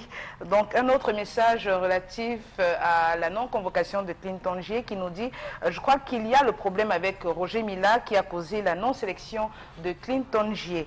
Je pense également que le coach n'a pas fait une mauvaise sélection des 23. Nous attendons voir les matchs. Nous attendons voir lors des matchs de grande envergure Roméo Foucault, comptable fiscaliste depuis Bonabéry, qui signe ce message. Donc, tendance qui nous demandait tout à l'heure ce qu'est la mangrove, un téléspectateur qui nous dit la mangrove est le lieu de rencontre entre les eaux salées de la mer et les eaux douces des fleuves. Les arbres dont parle le spécialiste sont appelés les palétuviers et sont très importants pour la reproduction des poissons. C'est Fabrice depuis Lokbaba. Merci Fabrice. Je vais te garder une bouteille. Dans ma cave, une bouteille de whisky. Une bouteille de quoi? Ou de vin. J'ai la cave, parce que les gens m'ont dit qu'elle a la cave. Oui, j'ai la cave à la maison. Voilà notre message qui nous dit please, Mr. Governor, think of marvelous people of Manoka. Don't only wait on elections time to go and give false promises. Voilà. Mais ce n'est pas le gouverneur. C'est vrai, c'est le gouverneur qui coordonne les actions de développement pour envoyer, comme ils disent, à la haute hiérarchie. Donc, ce n'est pas le gouverneur qui diligente les projets. Peut-être qu'il pourrait intercéder auprès du délégué de gouvernement pour ne pas bloquer l'argent alloué à la décentralisation. Bon. Mais là même, c'est le préfet qui est directement impliqué. Moi, j'ai même une question. Qu'est-ce qui empêche qu'une zone comme Manoka ait une mini centrale thermique? Qu'est-ce qui empêche une mini-centrale pour pouvoir donner de l'électricité? Qu'est-ce qui empêche véritablement? Moi, je m'interroge. On a confié l'énergie électrique depuis juin 2001 à une entreprise privée. Il ne trouve pas assez de cap là-bas. Qu'est-ce qui empêche le maire de procéder aux énergies renouvelables en utilisant les plaques solaires? Je pense que c'est des volontés. Il n'y a pas de volonté véritablement. Il y a un manque de volonté. Qu'est-ce qu'ils vont aller raconter en 2018? Qu'est-ce qu'ils vont aller dire à ces populations en 2018? Voilà, the national team of Cameroon has been blessed with the players it has, so therefore it's the duty of the coach to see who does what and arrange the time for winning. C'est Zagadat qui signe ce message. Yes.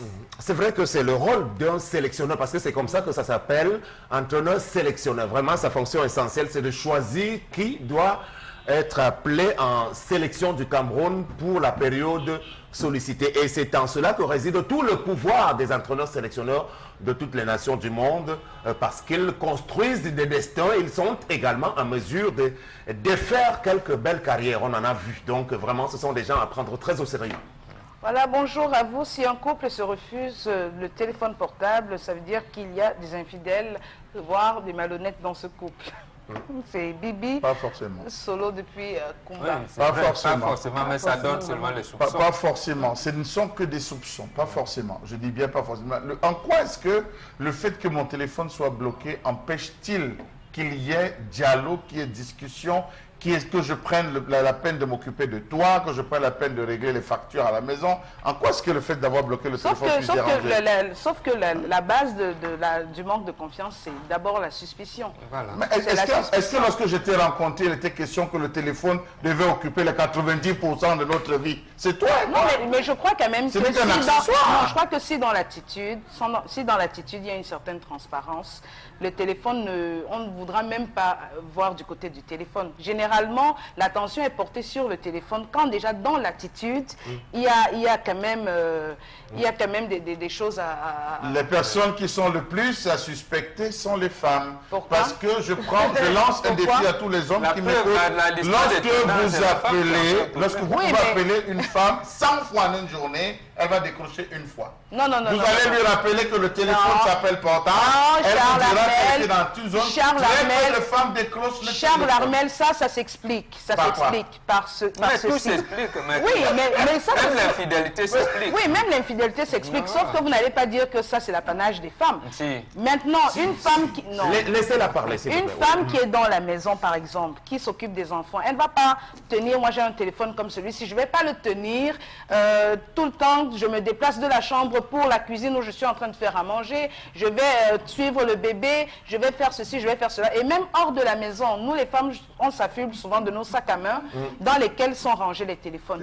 Oui, mais vous, les hommes, vous avez généralement vos téléphones soit dans la poche de la chemisette, soit vous n'avez pas de sac à main. Donc, ils sont plus... Mais là, est-ce que la femme doit être sur les réseaux, WhatsApp et tout? Elle le fait quand elle le veut. Mais quand elle doit décrocher les appels, ça devient compliqué.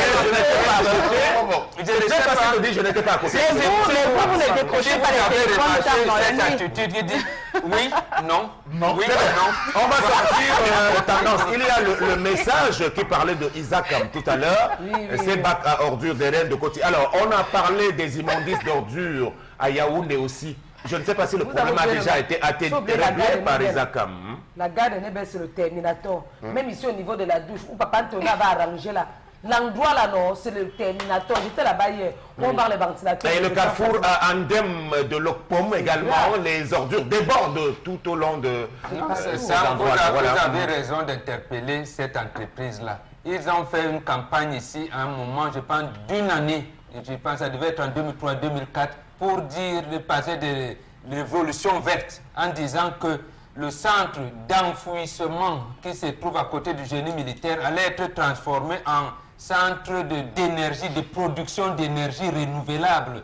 Bon, moi, je ne vois pas, j'ai fait des tours, je ne vois pas comment on transforme ces déchets domestiques-là en énergie renouvelable. Peut-être que c'est Isaac qui avait fait la promesse. Je vous en dis, c'est Isaac qui m'a accompagné de la communauté urbaine de Douala pour ce cas-là. Bon, moi, c'est la mauvaise odeur, peut-être c'est ça l'énergie renouvelable. Le recyclage même de ces déchets-là, est-ce qu'il est opérationnel?